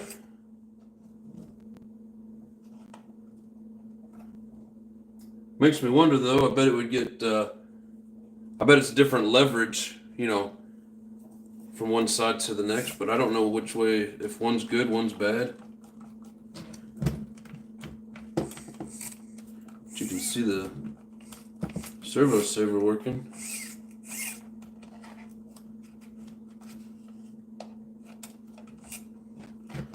I don't know, man. That's a damn good question. I never really even paid attention. I just went with what was there. And the horn and saver should be towards the inside. I see that. But the instruction takes using critical thinking. I love it. Oh, shit. I mean, I use the instructions to put this back together, but like I didn't take this assembly apart, and there was no way that I spun this around. Like it just, pretty sure I didn't, anyways.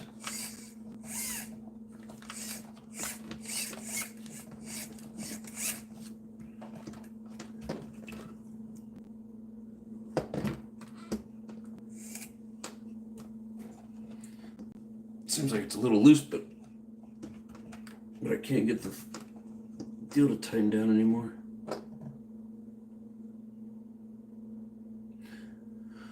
I mean, it'd be an easy swap around, I think. Just take out these 4 screws on top, take this out, pull it up, spin it around, spin that around. And I mean, it may even be because of this servo arm. See if I can tell what they're using in the book.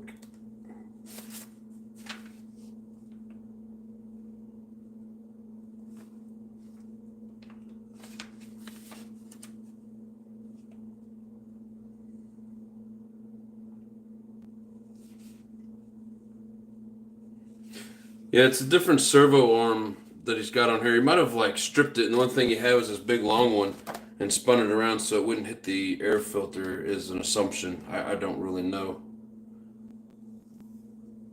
Could probably find one that would fit it, but we're gonna try it out, and if it works, I'm not gonna worry about it.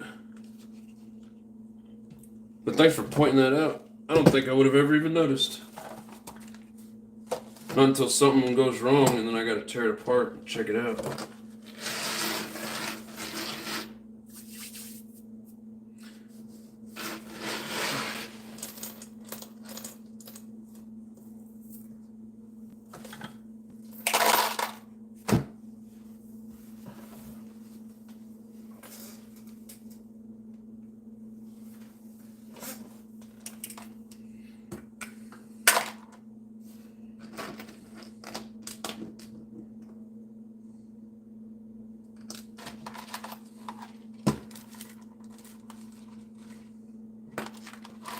I still gotta mount the exhaust hanger. It's just sitting there.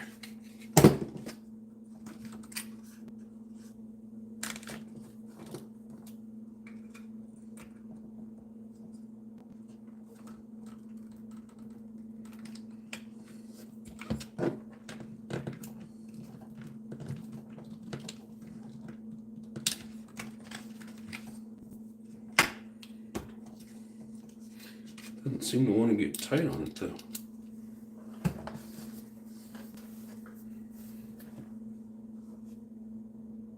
This is a lovely bed. It's supposed to be a desk, Dad.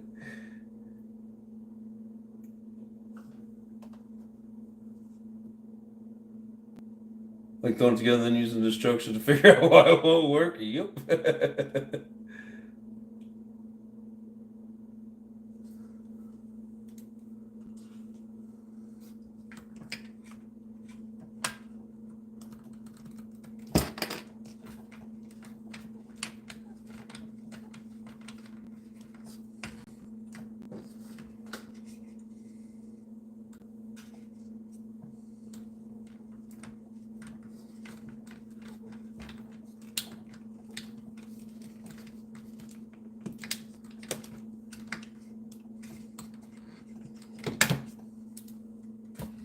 Alright. So I'm definitely gonna have to do this the wrong way because I don't have a drill bit.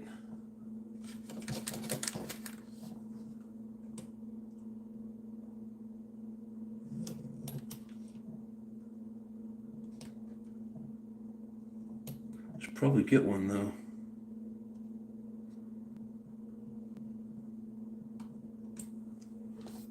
That's some hard, slippery plastic.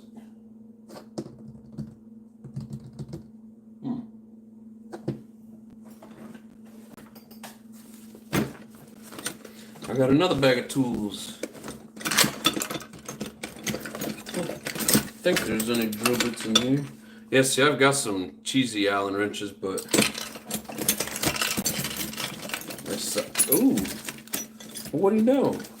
I got some drill bits in here. Those look a little big, though.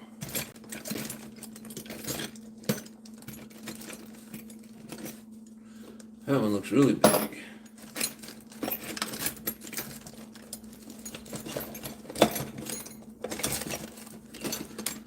I got all kinds of stuff in here I didn't know I had. This is the next thing that I gotta clean out.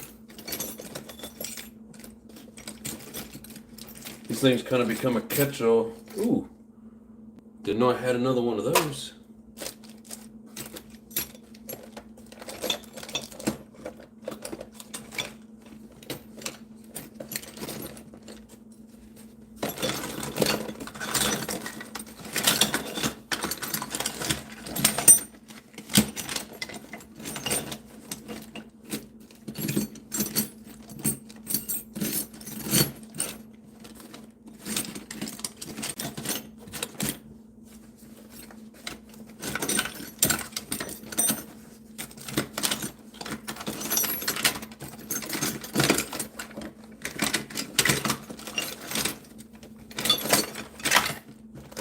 Then I got like 3 more freaking spinners or T-handles in here.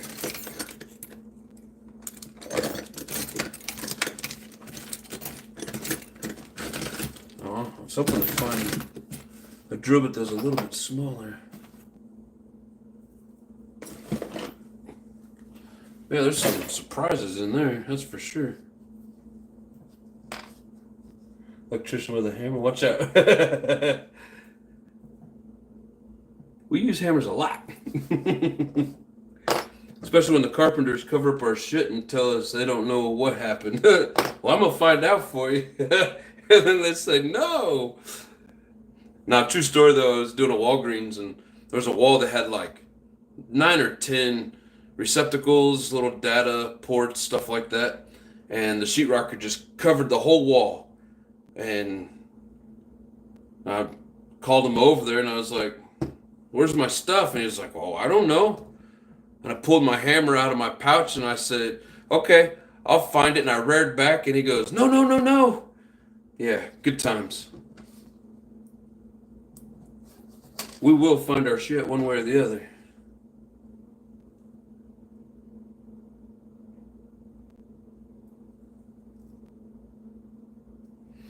I don't really like how big this drill bit is, but I think we can make it work.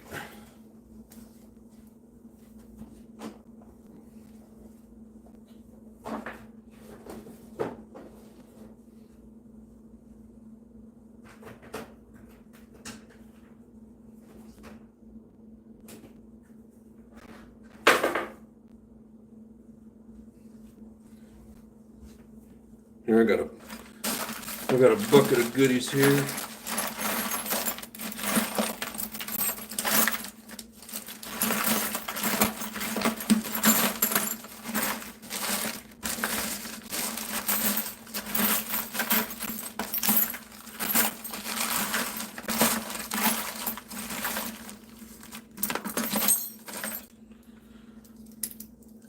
Here we got another little story with this tool. So this is like my first, good level, you could say. But now the bubble has come loose and it comes out, so it's not accurate anymore. But I think the reason behind that is I dropped this from about 20 feet in the air and it bounced about 4.5 feet up and like stuck to the side of the lift that I was in.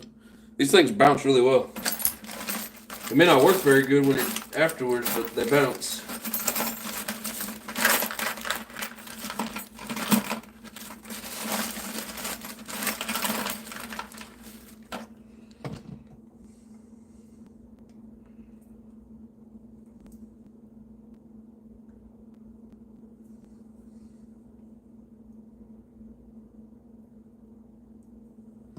Ooh, that might even be better than a drill bit.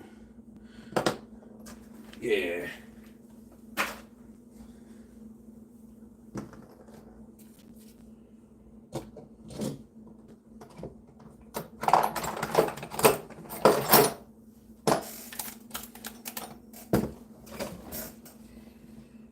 JW, what's up?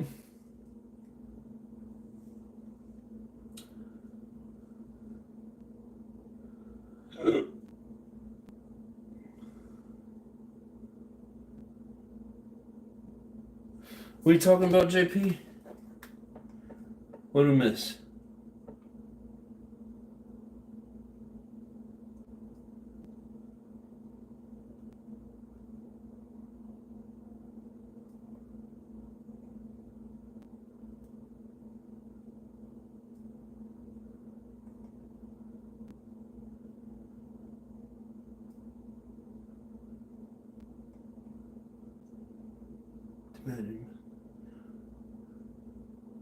I'm not for sure. I know I still have a DeWalt 12 volt in St. Joe Walmart wall. Rest in peace. St. Joseph, Missouri? Is that what you're talking about, JC?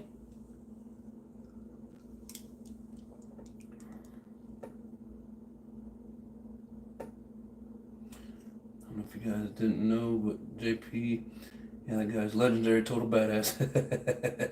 Yes, he is.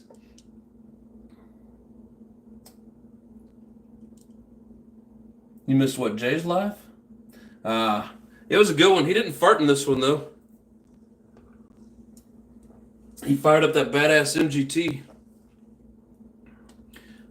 Alright, so this is an electrician's drill bit. You get a little screw, they call that a self-tapper. It'll make the hole for you. Ooh, so does that mean you live in St. Joe, Mr. JC?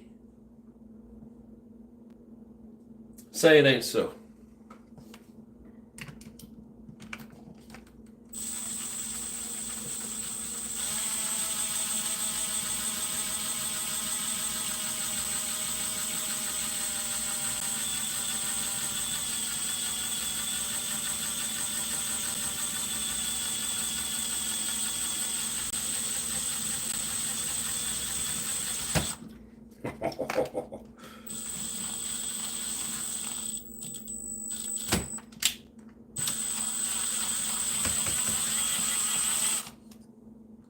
Say it ain't so, brother.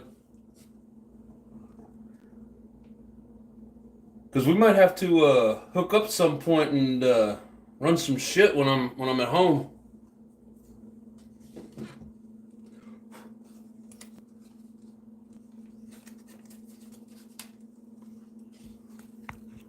Perfect little hole.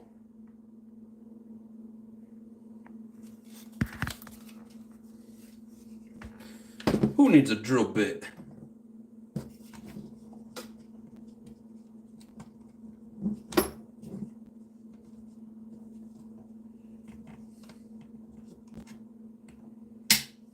Joey AC, what's up? Just got here. How's everyone doing? Doing great, brother. Glad you're bagging it.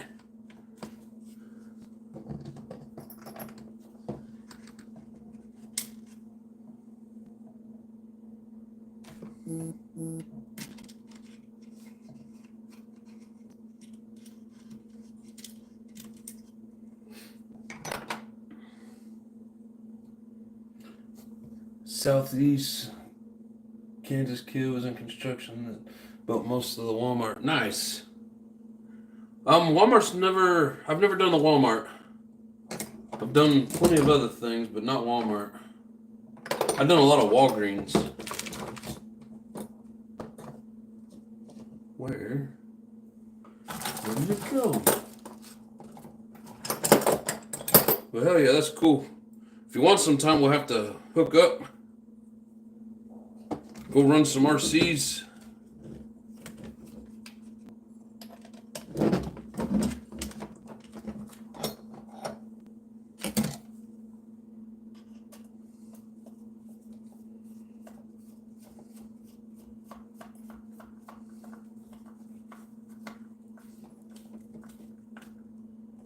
freaking perfect. That's like a perfect fit. All right, exhaust is done. It's on there nice and tight. Engine's in. Mesh is set. Fuel lines are hooked up. Steering servo arm is on backwards. I think it's going to be okay. I don't know.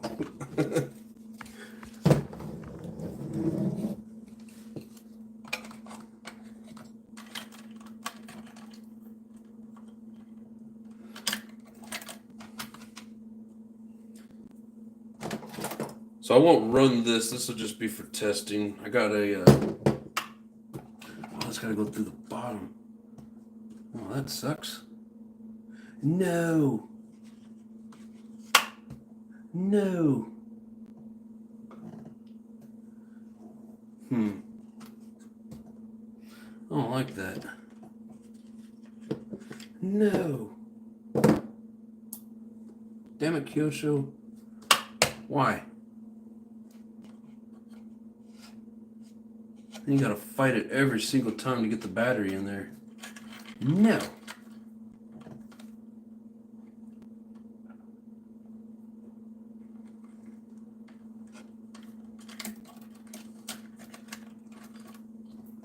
The hole should be here in the top, not the bottom.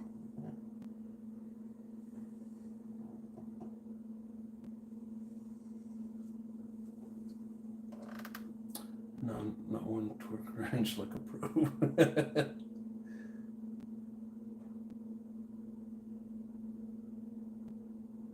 Good and tight. Yep. Just saw his pain.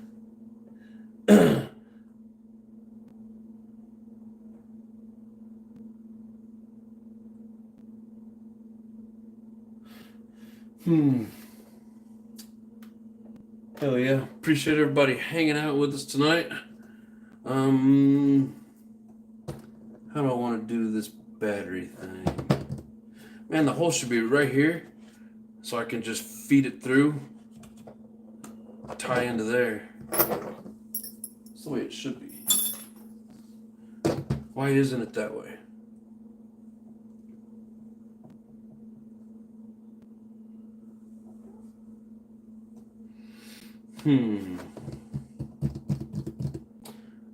I don't have any extra hump packs sitting around. I'll have to steal one.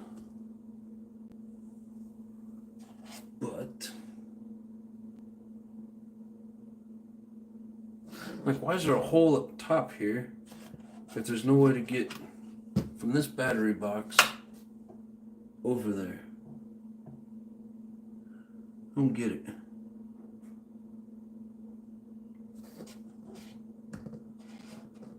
So I want to leave that.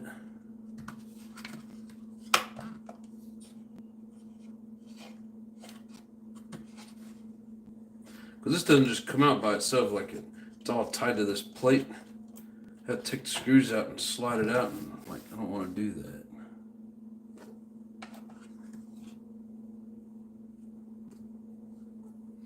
Alright, just fit. Let's go through.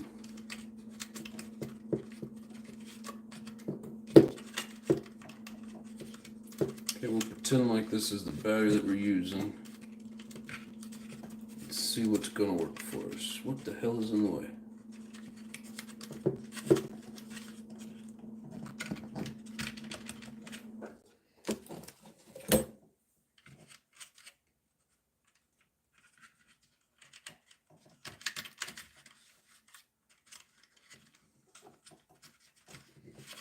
Something is keeping this one from going through. Get in there.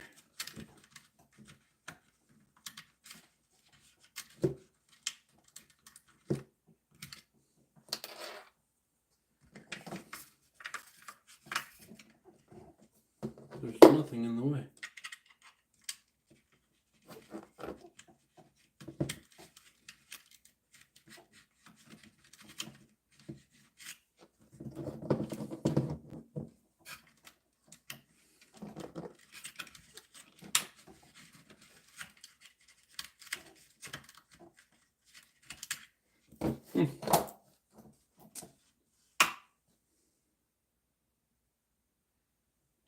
wonder if I can just take that plate out.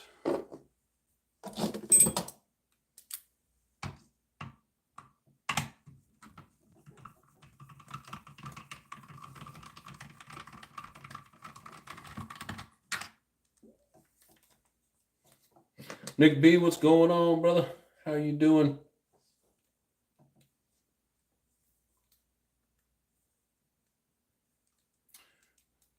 Where's the fish tape? Really? You're gonna ask me that?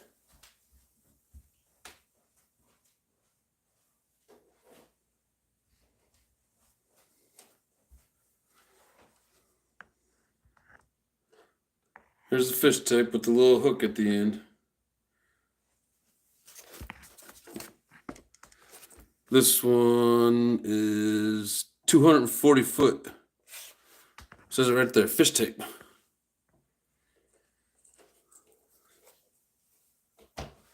Thought I was joking, didn't you? I even got pipe benders over in the closet. I can dig those out too.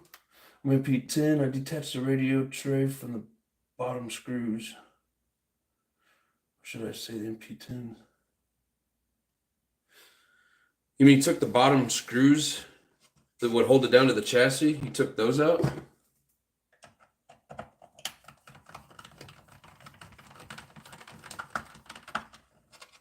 I just want to be able to get the damn battery wire in.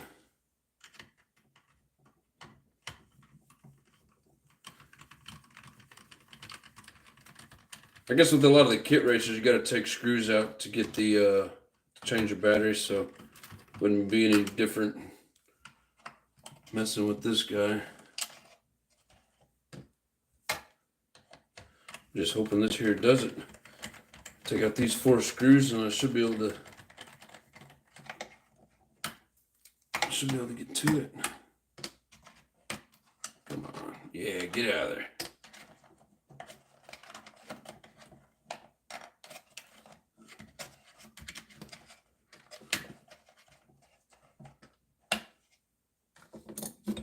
Of course.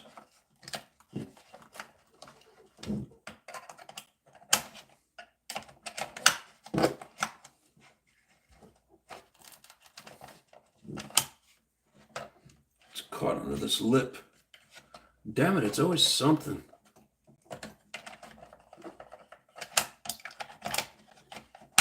There it is. Haha. Perfect. I mean, it doesn't make anything any looser.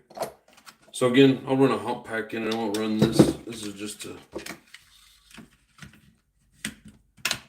kind of get it situated.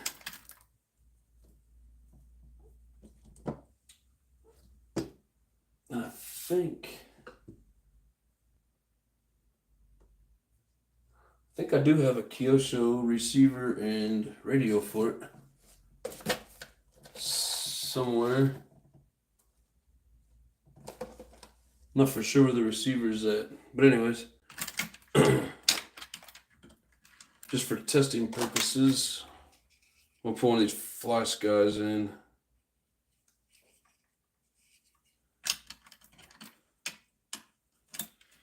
So the long one's going to be throttle, shorter one's going to be steering. So number 1 channel, steering. Number 2, just throttle. I need to get one of those jumpers so I can just leave it hang out and plug it in out here.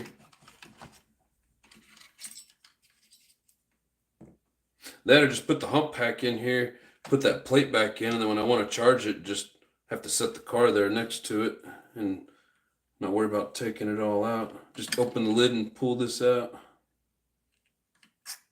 Oh.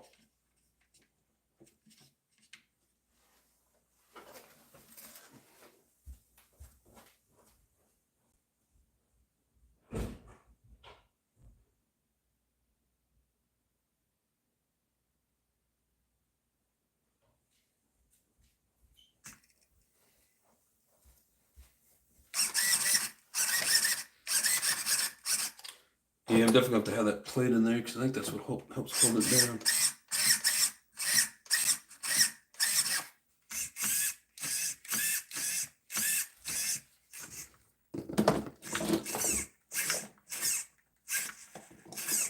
Yeah, I think I need to adjust that servo saver.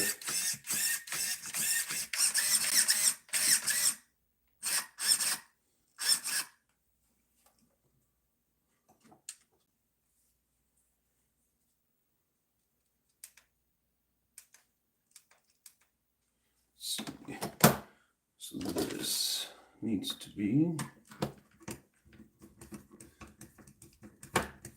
It's got the throttle wide open.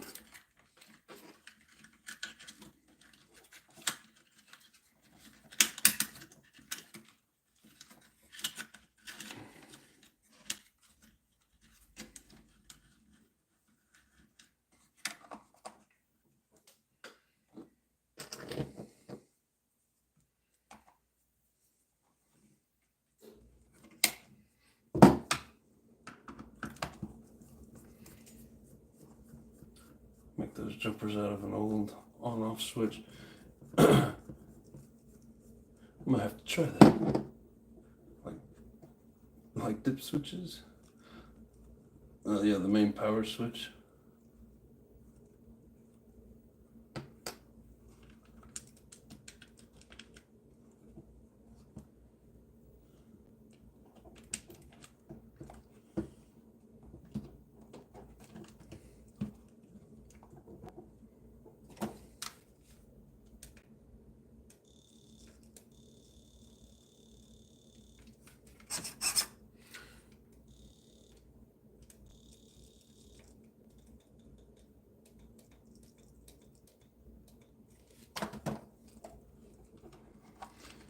Okay, this thing's gotta sit on here.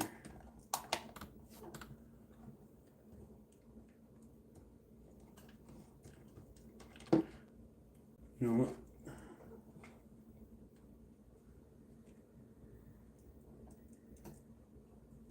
Let's see, what do we want to do? Need to make an adjustment here.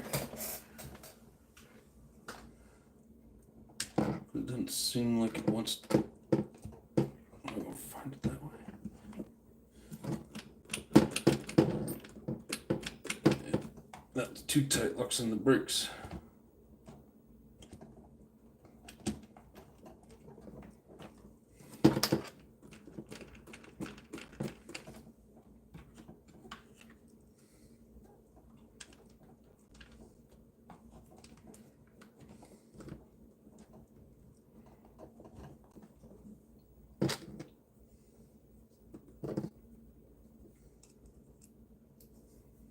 I think I need to adjust the brake linkages.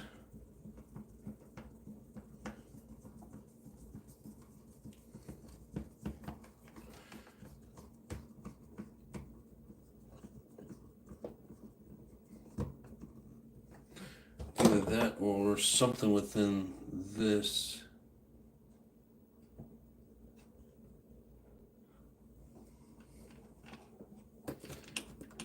Because yeah, that there puts the grips on, so.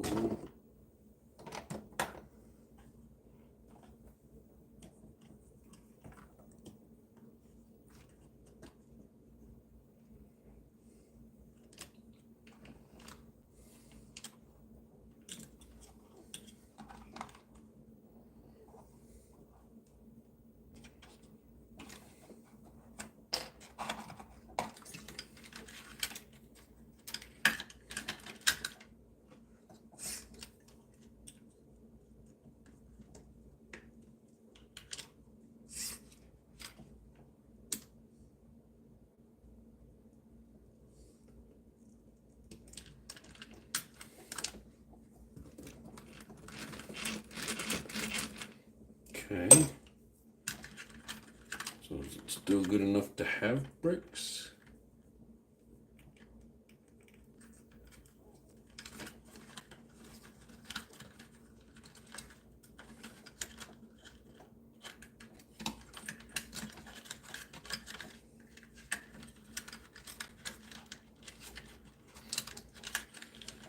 Anywho, get in there.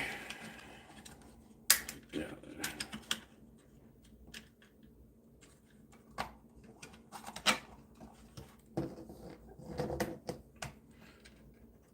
I don't use this controller anymore. It's too glitchy.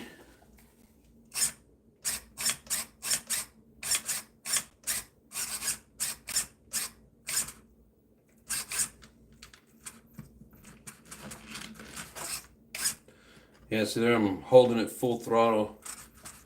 See that? That's why I don't use this anymore.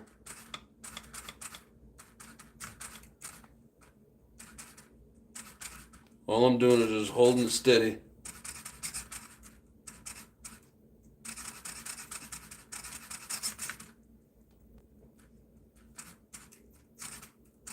Oh, steering's starting to act up too. Ooh.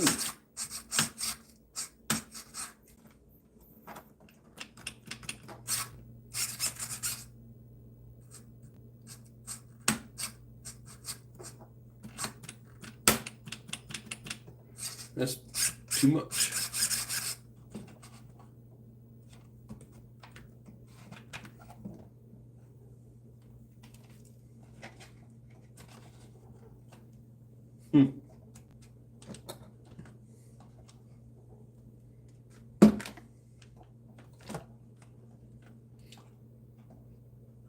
Let's see, so if I were to...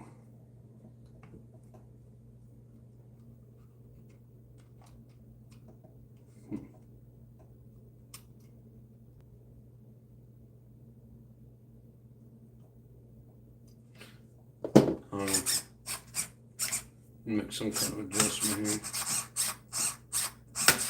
Ooh, don't do that.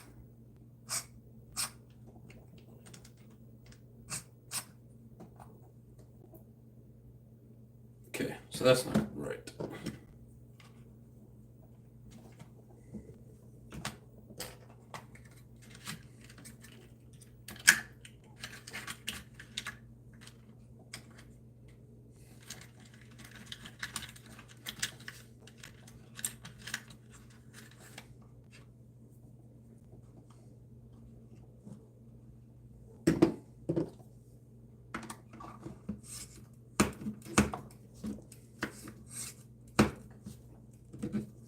Come on, let go.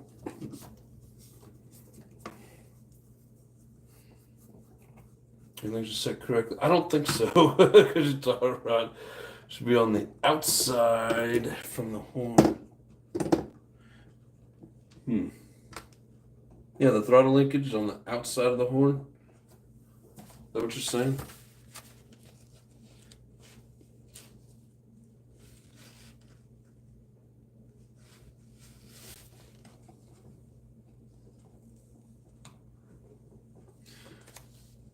Yeah, this shows it underneath.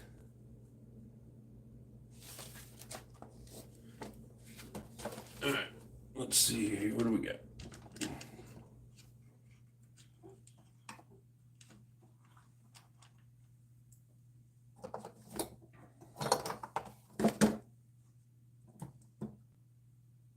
We will learn this together, because I have no clue.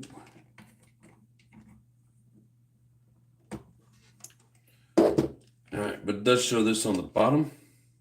Is that what you meant?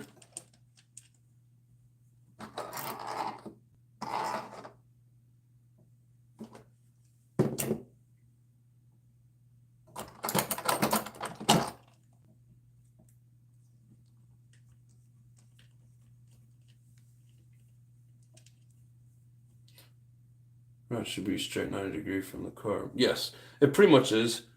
I did get all that set up. Oh shit, where'd my screw go? Oh, it's a washer. Little tiny washer.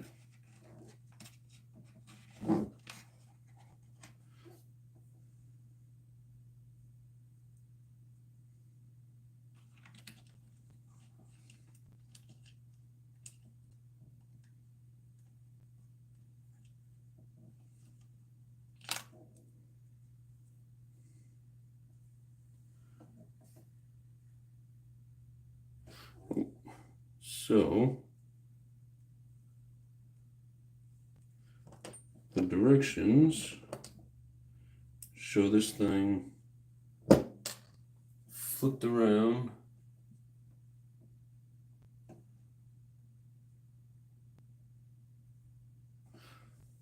So I need to completely flip this around.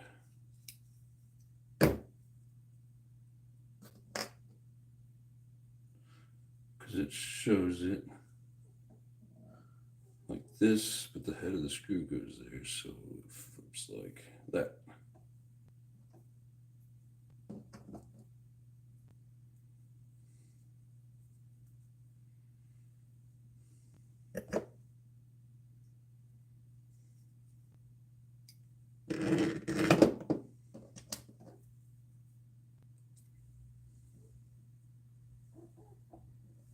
Thank you for pointing that out, brother. I appreciate that. Where's your ball set on the carb slide? It's right here.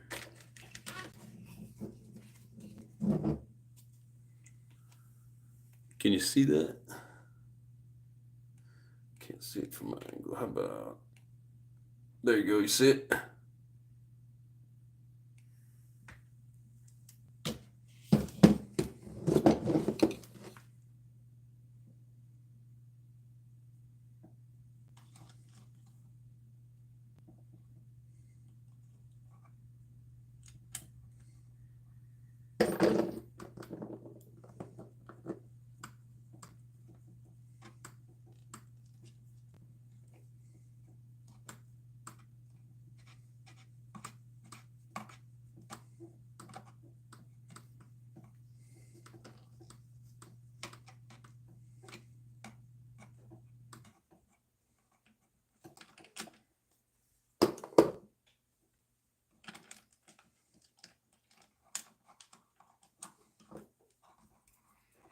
Okay, so that is, according to the directions, I now have that linkage set the way that it's supposed to.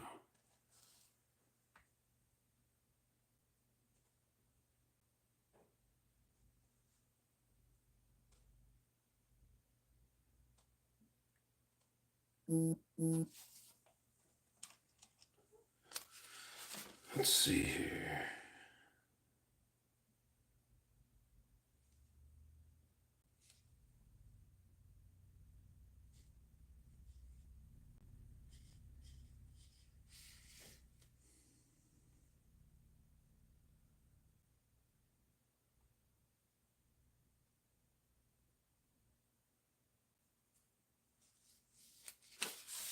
Just looking to see if they give any measurements for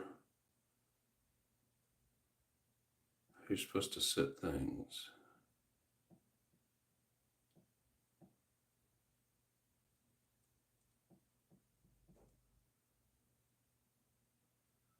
No, I don't see any.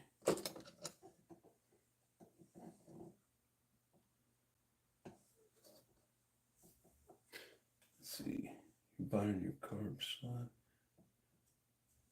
Move your ball up to a 45-degree on your slide. Up, or with this being on the bottom side, it needs to go down, right?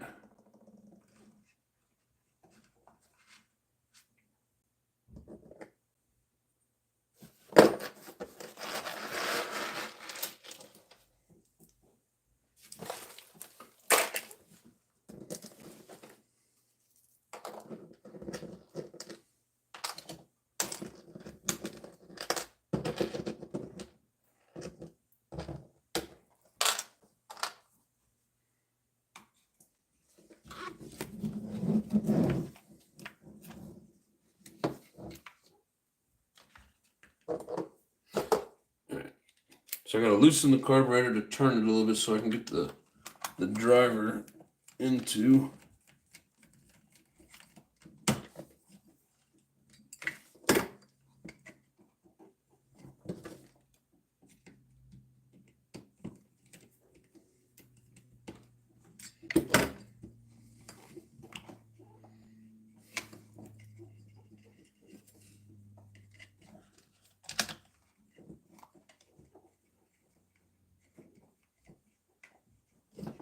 Something's keeping it from turning.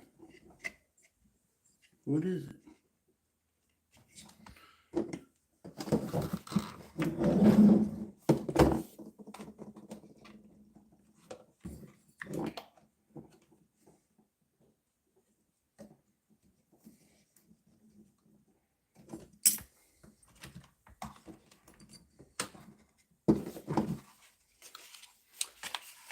So what you're saying, Nick?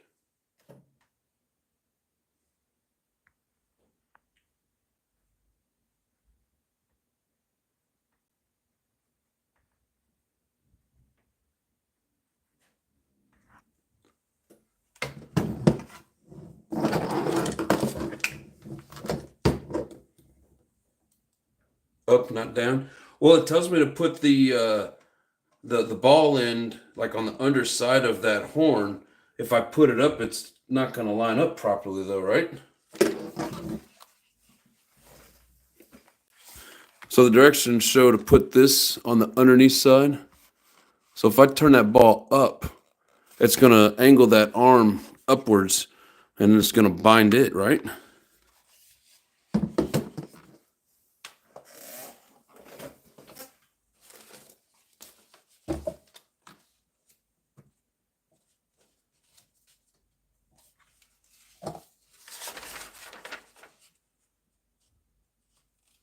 The book doesn't seem to be too specific on that exactly.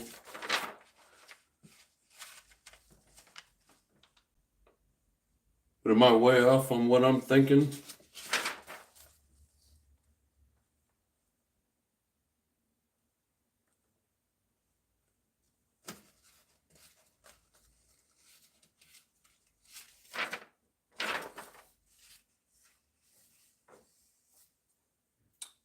Yeah, it doesn't. There aren't any spots in here where it says to put it at a certain angle.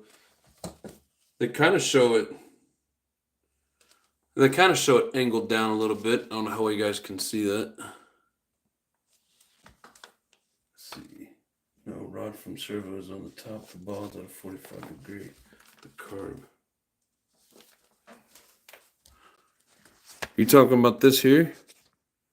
Let's see. Right there.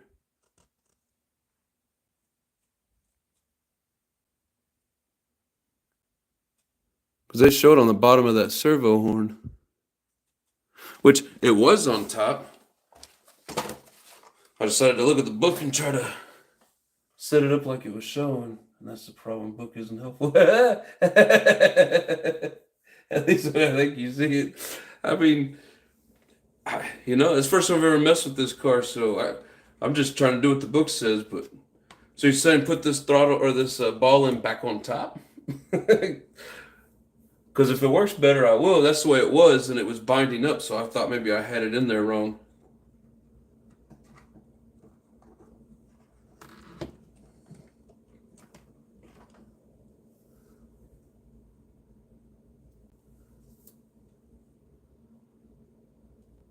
Try my way. Okay.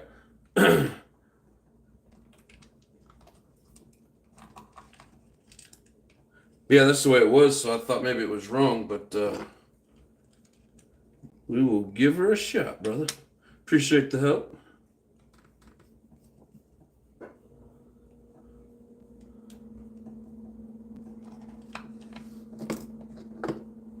Always try to do these things the way the book says.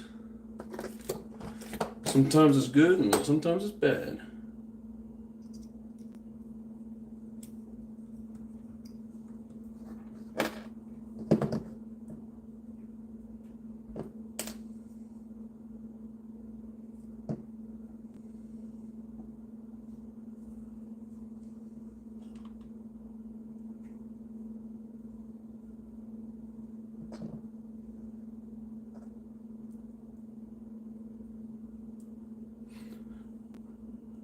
Hey Nick, does this piece here go in or out?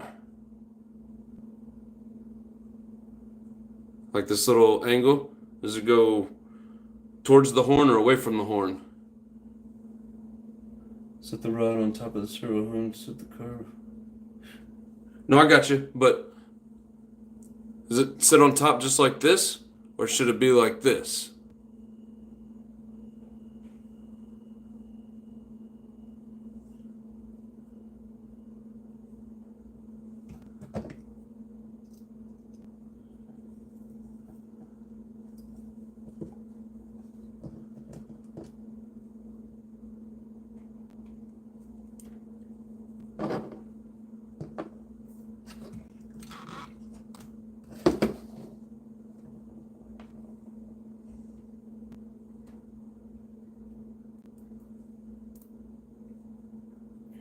You holding the horn? Well, the horn's right here.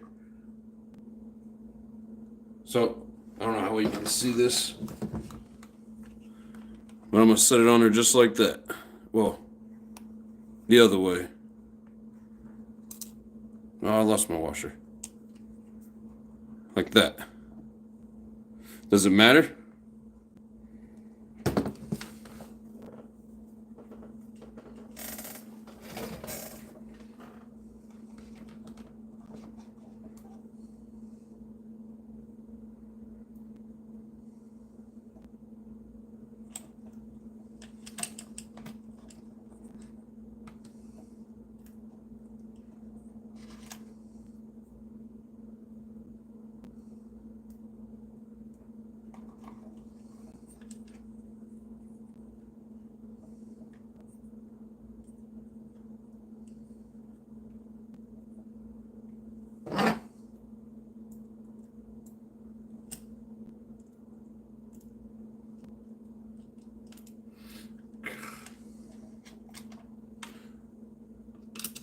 But on top of the horn, yes. Thank you, Hugh. We'll get her one of these days. I just gotta get this set up right so it doesn't bind up. This tiny ass freaking screw.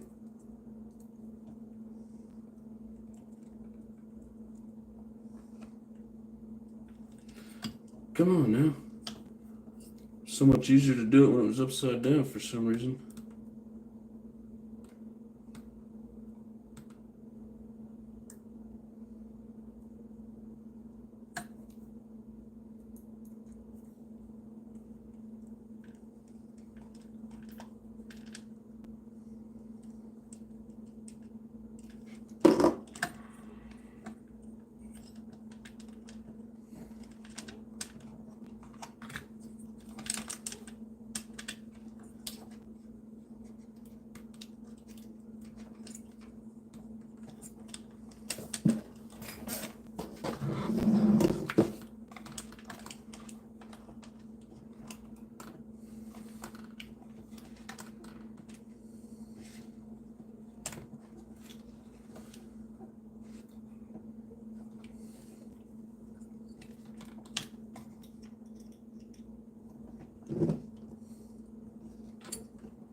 That thing's tight.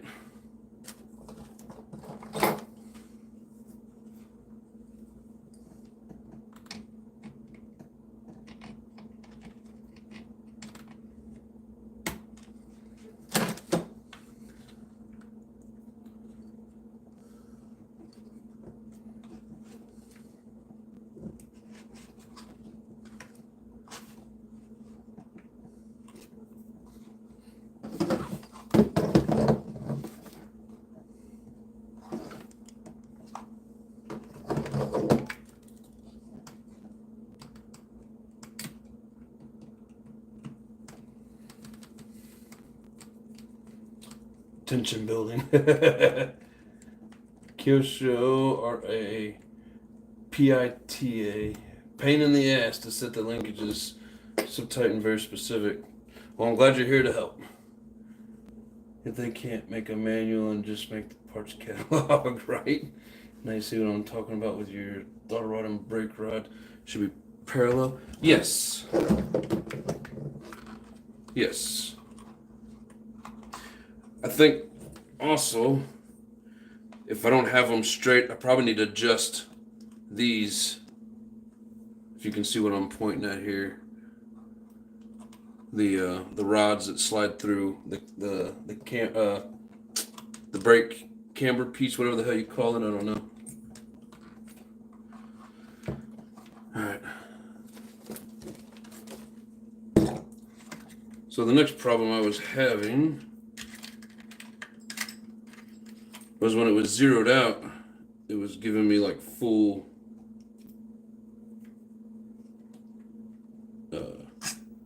or it was, the throttle was on basically.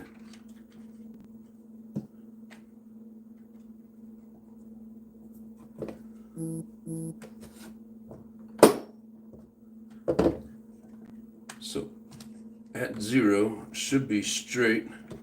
So I think maybe I need to adjust.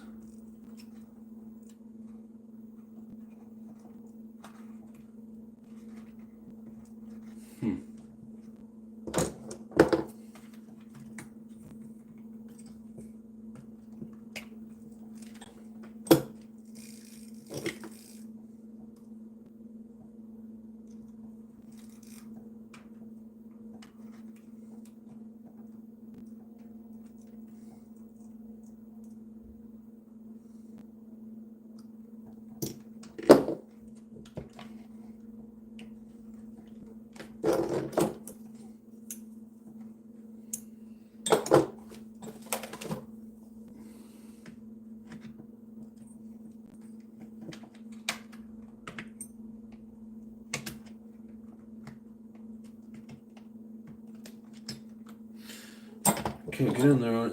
So balling is tight.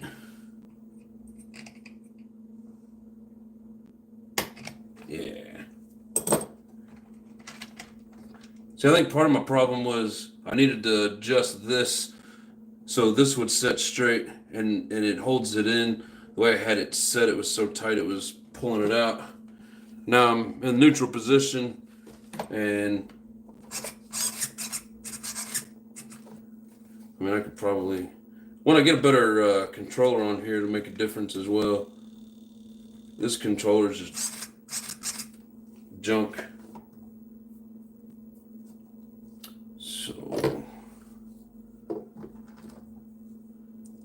get my screw back in here.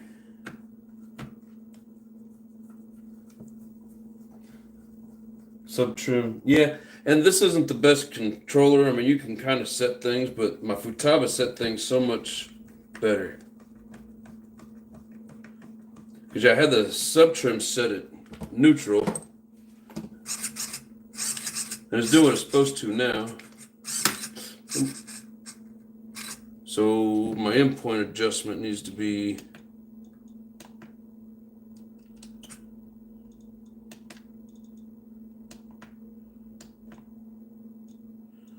this thing. So it's supposed to be able to click that, and it chooses what I'm clicking. So channel 2.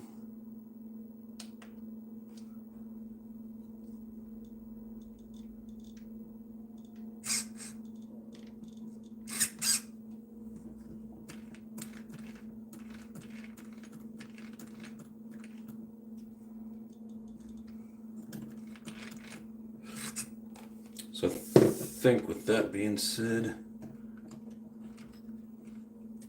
I just need to adjust these again.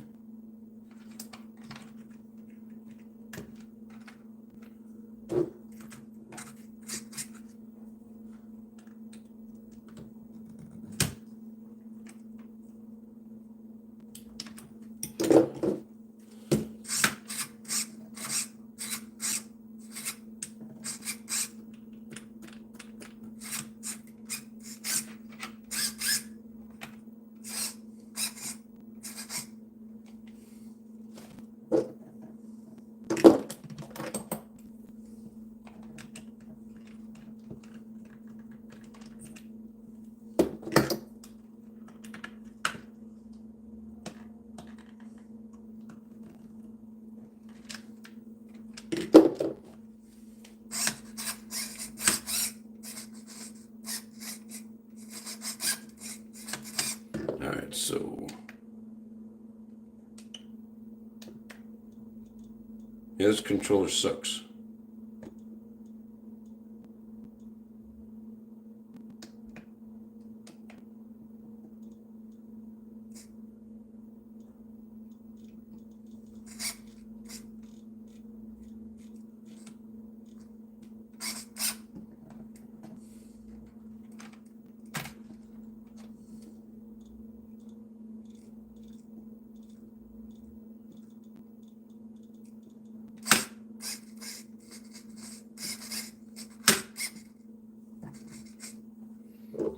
catching?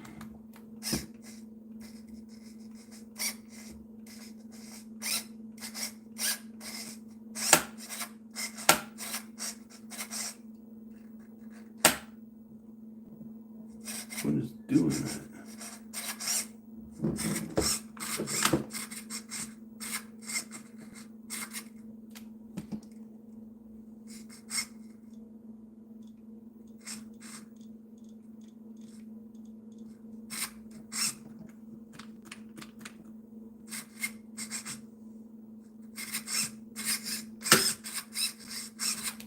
What the hell's catching?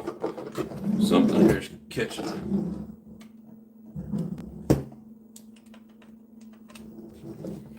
I think.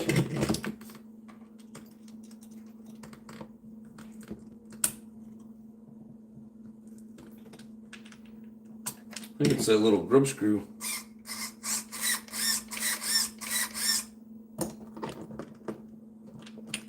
Hey, no more catching and it works.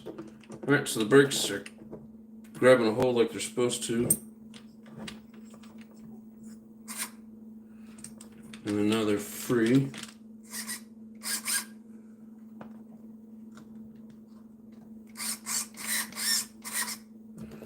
Neutral, they roll. There's brakes, throttle. Sweet! They turn everything off and reset your throttle and brake trims along with the brakes. NEPA. I just went through and did that. Car rod is sticking. I think I had this this round, whatever you call these round barrel deals with the grub screw that holds everything in. Well, it was sitting. The grub screw was catching on the plate. I think it's good now.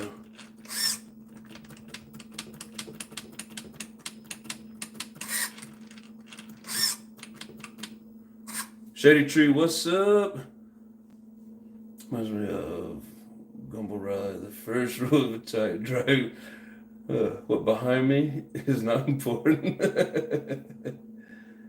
Have you ready for your first race, Nitro?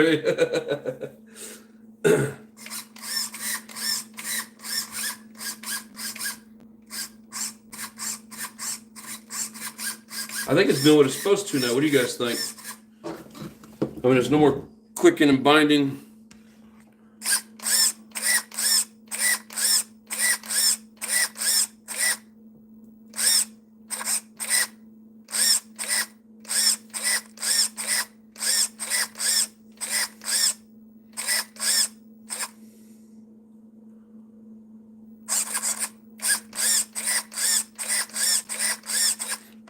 I think we're good now. Anybody see anything that I'm not?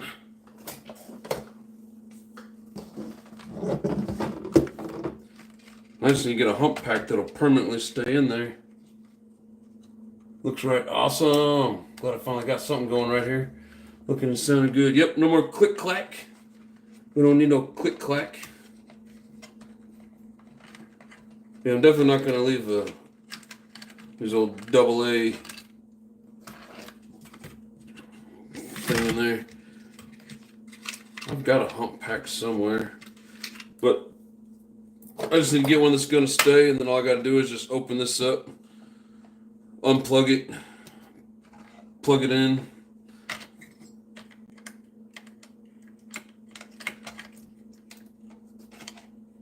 I mean, it's either that or...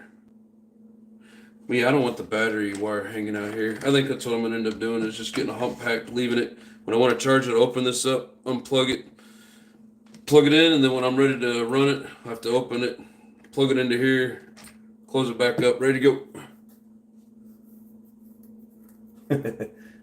Looks better now. No more radio tray twisting exactly. Yeah, I knew I needed to adjust the endpoints. I just was kind of working at one thing at a time. But yeah, getting the linkage set right on it, get everything lined up, set in the right place. Sometimes you just kind of have to play around with it till you get it. But everything seems to be working smoothly now. So no complaints for me.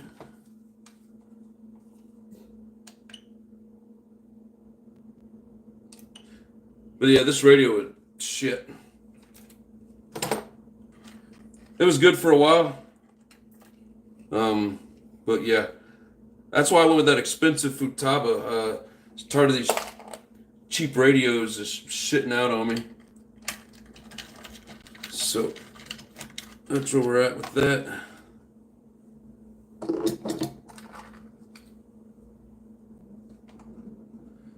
But yeah, everything seems to be rolling smooth with it now.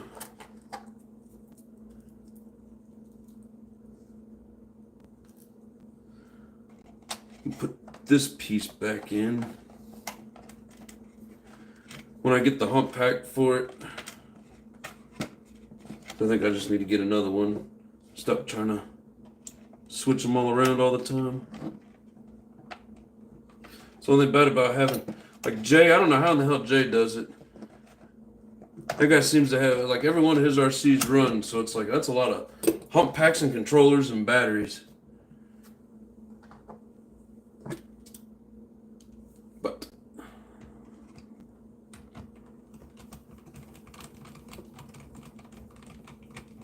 what's up going on? See, every time I get off in a buggy, I have to go through it like that. I usually run out of dyne tune adjustments, fine tune adjustments. Let's see. Like I said, only take apart the radio tray from the bottom of the chassis. All my wires go from servos underneath the top plate. Yeah, I'm gonna run everything under here, and like I was saying, I'm just gonna run the battery wire straight in there, and then when I do my thing, I'll pop this off, open this up. I'm gonna pull out the battery wire, charge it, leave the battery in here, and then when I'm ready to run, plug it straight in, close it up, call it a day. Yeah, once I got the endpoint adjustment set on it, quit twisting the radio tray around. So I think we got everything set pretty good now. I appreciate the help. Sometimes it just takes an extra set of eyes, or two, or three.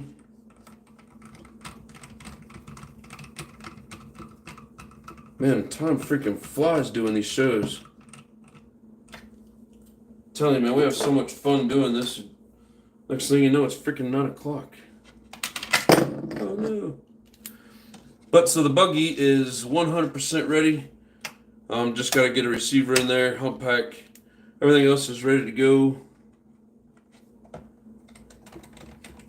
I don't know if I'm going to take it to the track or not. I might. I'm sure it's track worthy. It's a Kyosho. But like I said, I got that other air breather coming. I'm thinking Wednesday we are going to go up and do a track night run.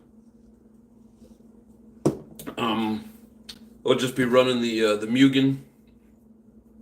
I think my buddy's going to try and meet me up there. K&M Adventures. He's got a little, that same thing that Rinks just built, the B7 or whatever it is. He really likes it. So you have a good start. Glad to help. Yes, sir. Appreciate it very much. Everything used to have its own radio for a while.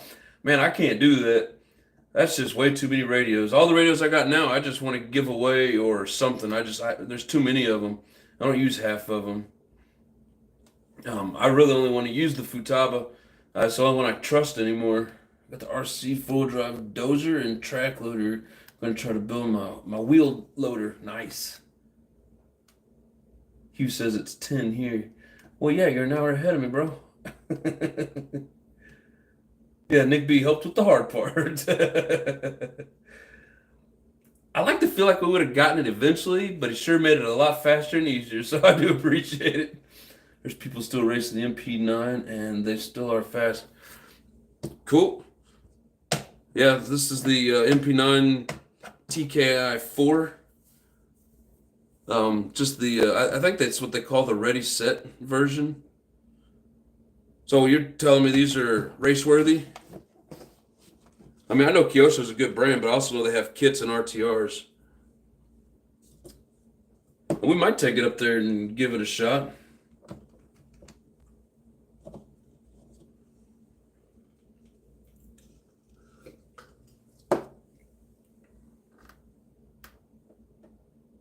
have a 30-gallon tote full of RTR radios. I know, man. I will take them. All right, Jay, I'll send them all to you, bro.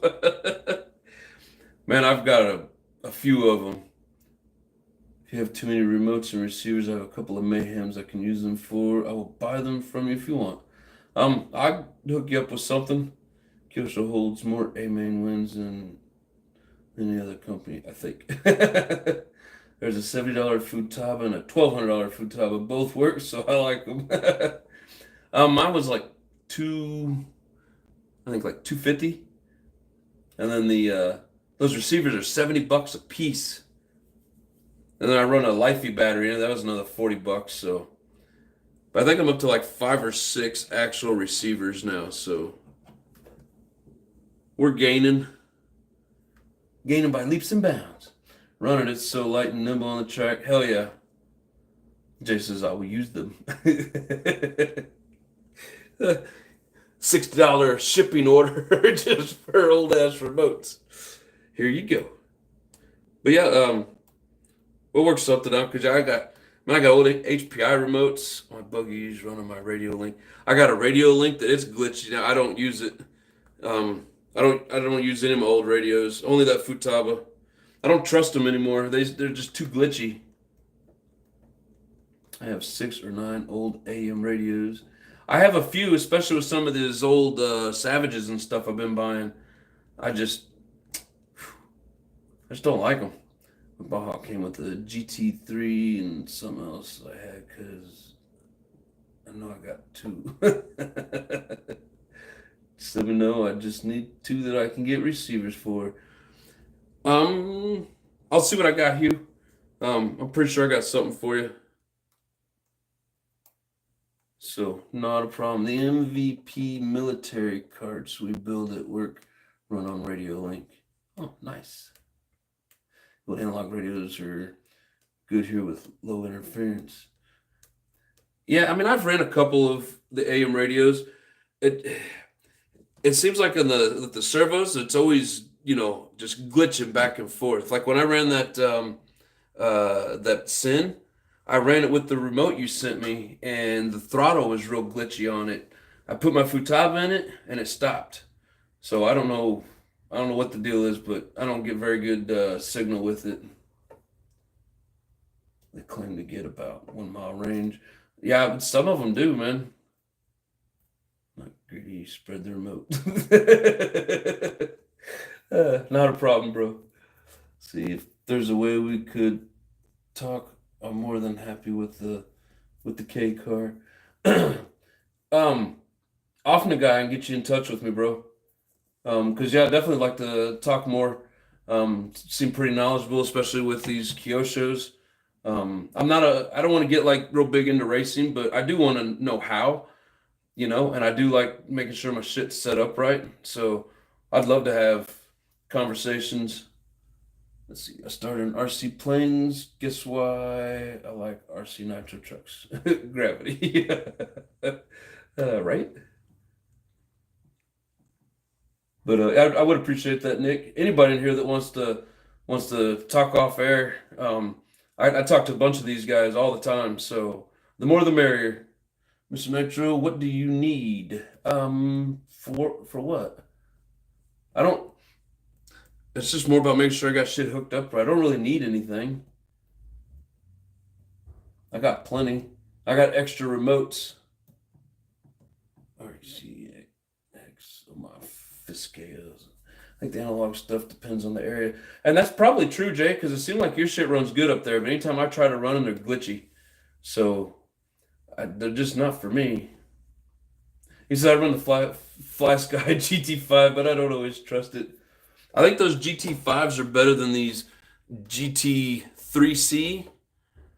I've seen other people have issues with them. I've had issues with it, but those GT5s I've never heard anything bad about.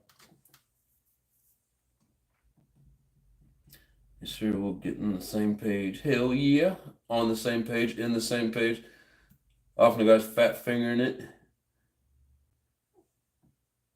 Pay for a window once you lose a month of mowing lawns.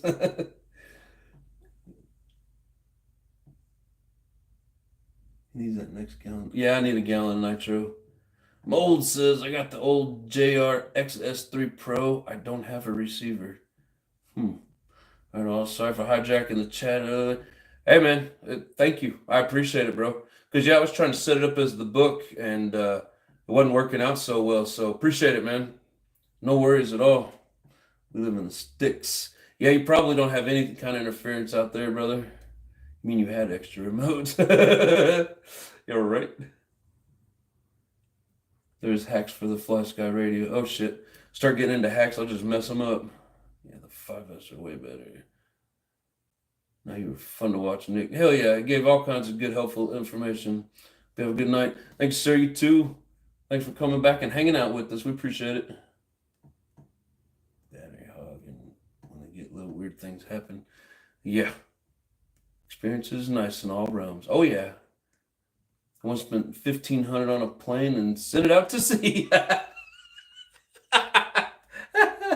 He looked at it and said, "Where you going?" Well, hell yeah, I need a gallon of nitro. Could always use a gallon of nitro, bro. What type? Well, if you're planning on making an order, I like VP. I think you can get it straight from VP or even A main. So it's up to you, bro. That's what I run. If I use something else, I'd have to change the tune more than likely, but that sounds like what would happen to me. Exactly. That's why I don't do planes. We don't need a gallon of nitro. I have to work on my shit. But no, and like I said, man, I really do appreciate it. Anytime that somebody sees something and they want to hijack the chat and make sure everything's working right, we appreciate it. So a lot of people learn things in here. CVP 20, yes sir. 20 is good. 30 is all right too, but I don't. I know you got to change the shims when you mess with the 30, and I don't. I got too many engines to go through and change my shims. Got a nitro plane for $50 and crashed it immediately. A video in my shorts. I bet that was a funny video. I would probably do the same thing. That's why no planes for me.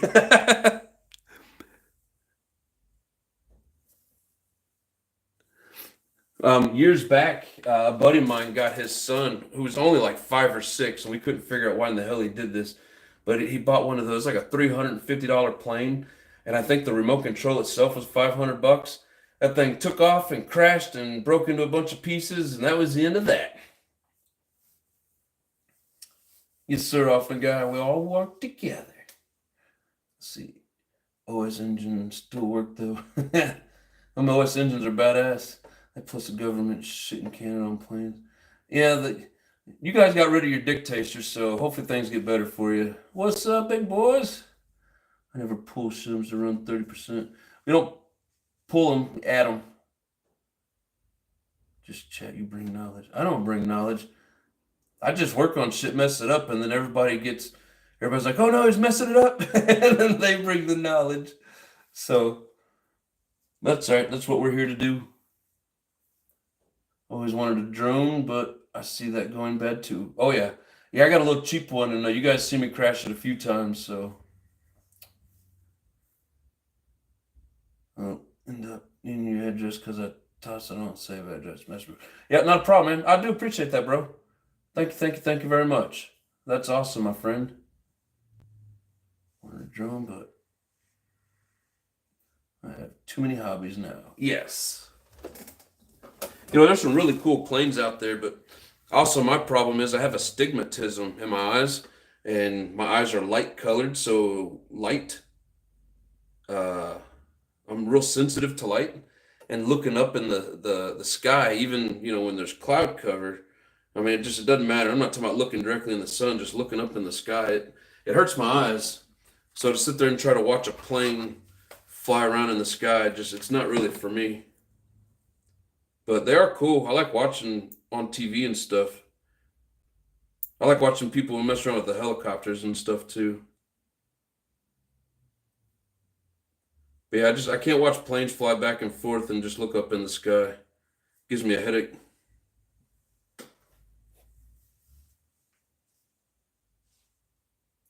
Everyone says DJI makes it easy, but DJI don't know me.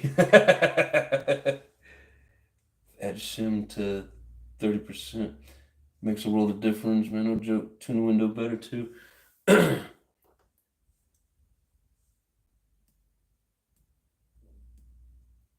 We help each other out when we can. Hell yeah, appreciate it.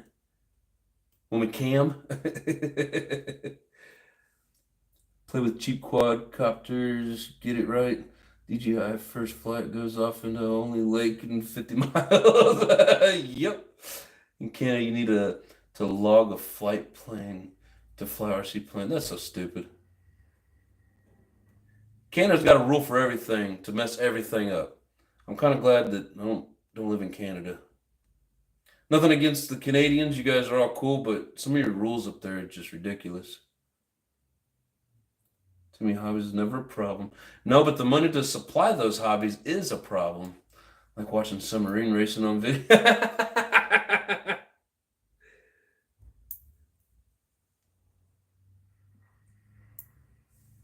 Somebody's out there spinning tires.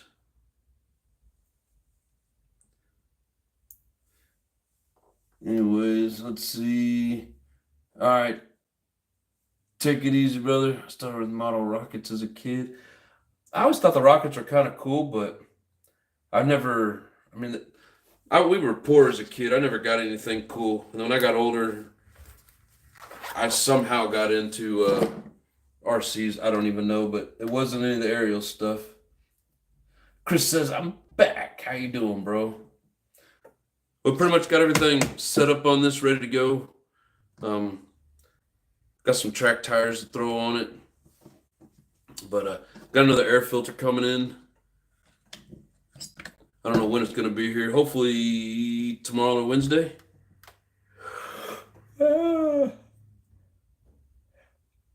Oh, shit. Years back, I was doing on top of a church, they were putting up solar panels. So that was just one of the jobs that I was doing. And when we got up on that roof, we found a pretty good sized rocket. It was like at least 2 or 3 feet long. And it had somebody's name and phone number on it. And the guys that I was working with ended up calling the number and returning it to them. But yeah, it was pretty cool. Hell yeah. But I think Wednesday we're going to make it up to the track. Give that a try. We'll see how the old Kyosho does. If I get that other air filter in, I don't really want to run this one because it doesn't set in the mount. But anyway, if I can, we launch Estes rockets, and we're on the approach to San Diego Airport. What is an Estes rocket? Found my last quart of Bones Brew. Oh, hell yeah. I never did get the rum Bones Brew. You ever done the drones? I got this little bitty tiny one. I'll show you.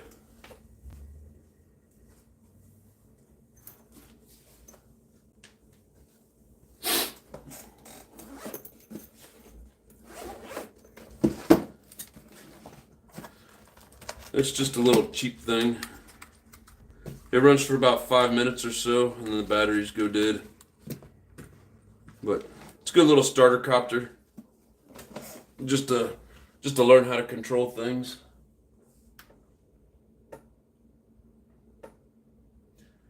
This is my old closet at my grandma's house. Man, he's got quarts of nitro everywhere. Yeah, I wouldn't mind getting a little bit bigger one with a little bit more runtime. Something neat. This is all right. It works, but yeah, the battery's only so big, and there's no room to put a bigger battery in it. So it's just something that comes with it, and it is what it is. Hell, you got to plug a a USB micro into it to charge it.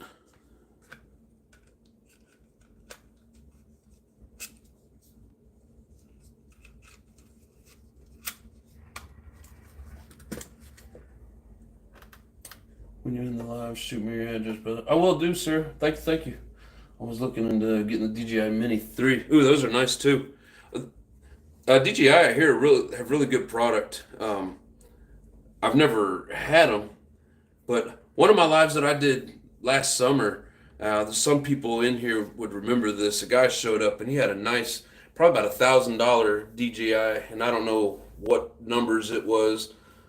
All I know is it took really good video. It had a bright landing light on it that you could see the target as you're landing. Dude got it stuck in the tree. All kinds of cool shit, but they're getting better, but after the lake, I'm pretty ruined. You got to make sure your trims are set right. 1,200 is 3 months renting places. Yep. Well, I mean, that's pretty cheap rent at this point. It's hard to find a place that's $400 a month, but not like if you don't get your trim set right, this thing goes up and it just starts drifting. You gotta click, get it to come back, and then click. You know what I mean? Like you just keep setting that trim, and eventually you get it to just sit there, or it'll drift this way, and you gotta click it back.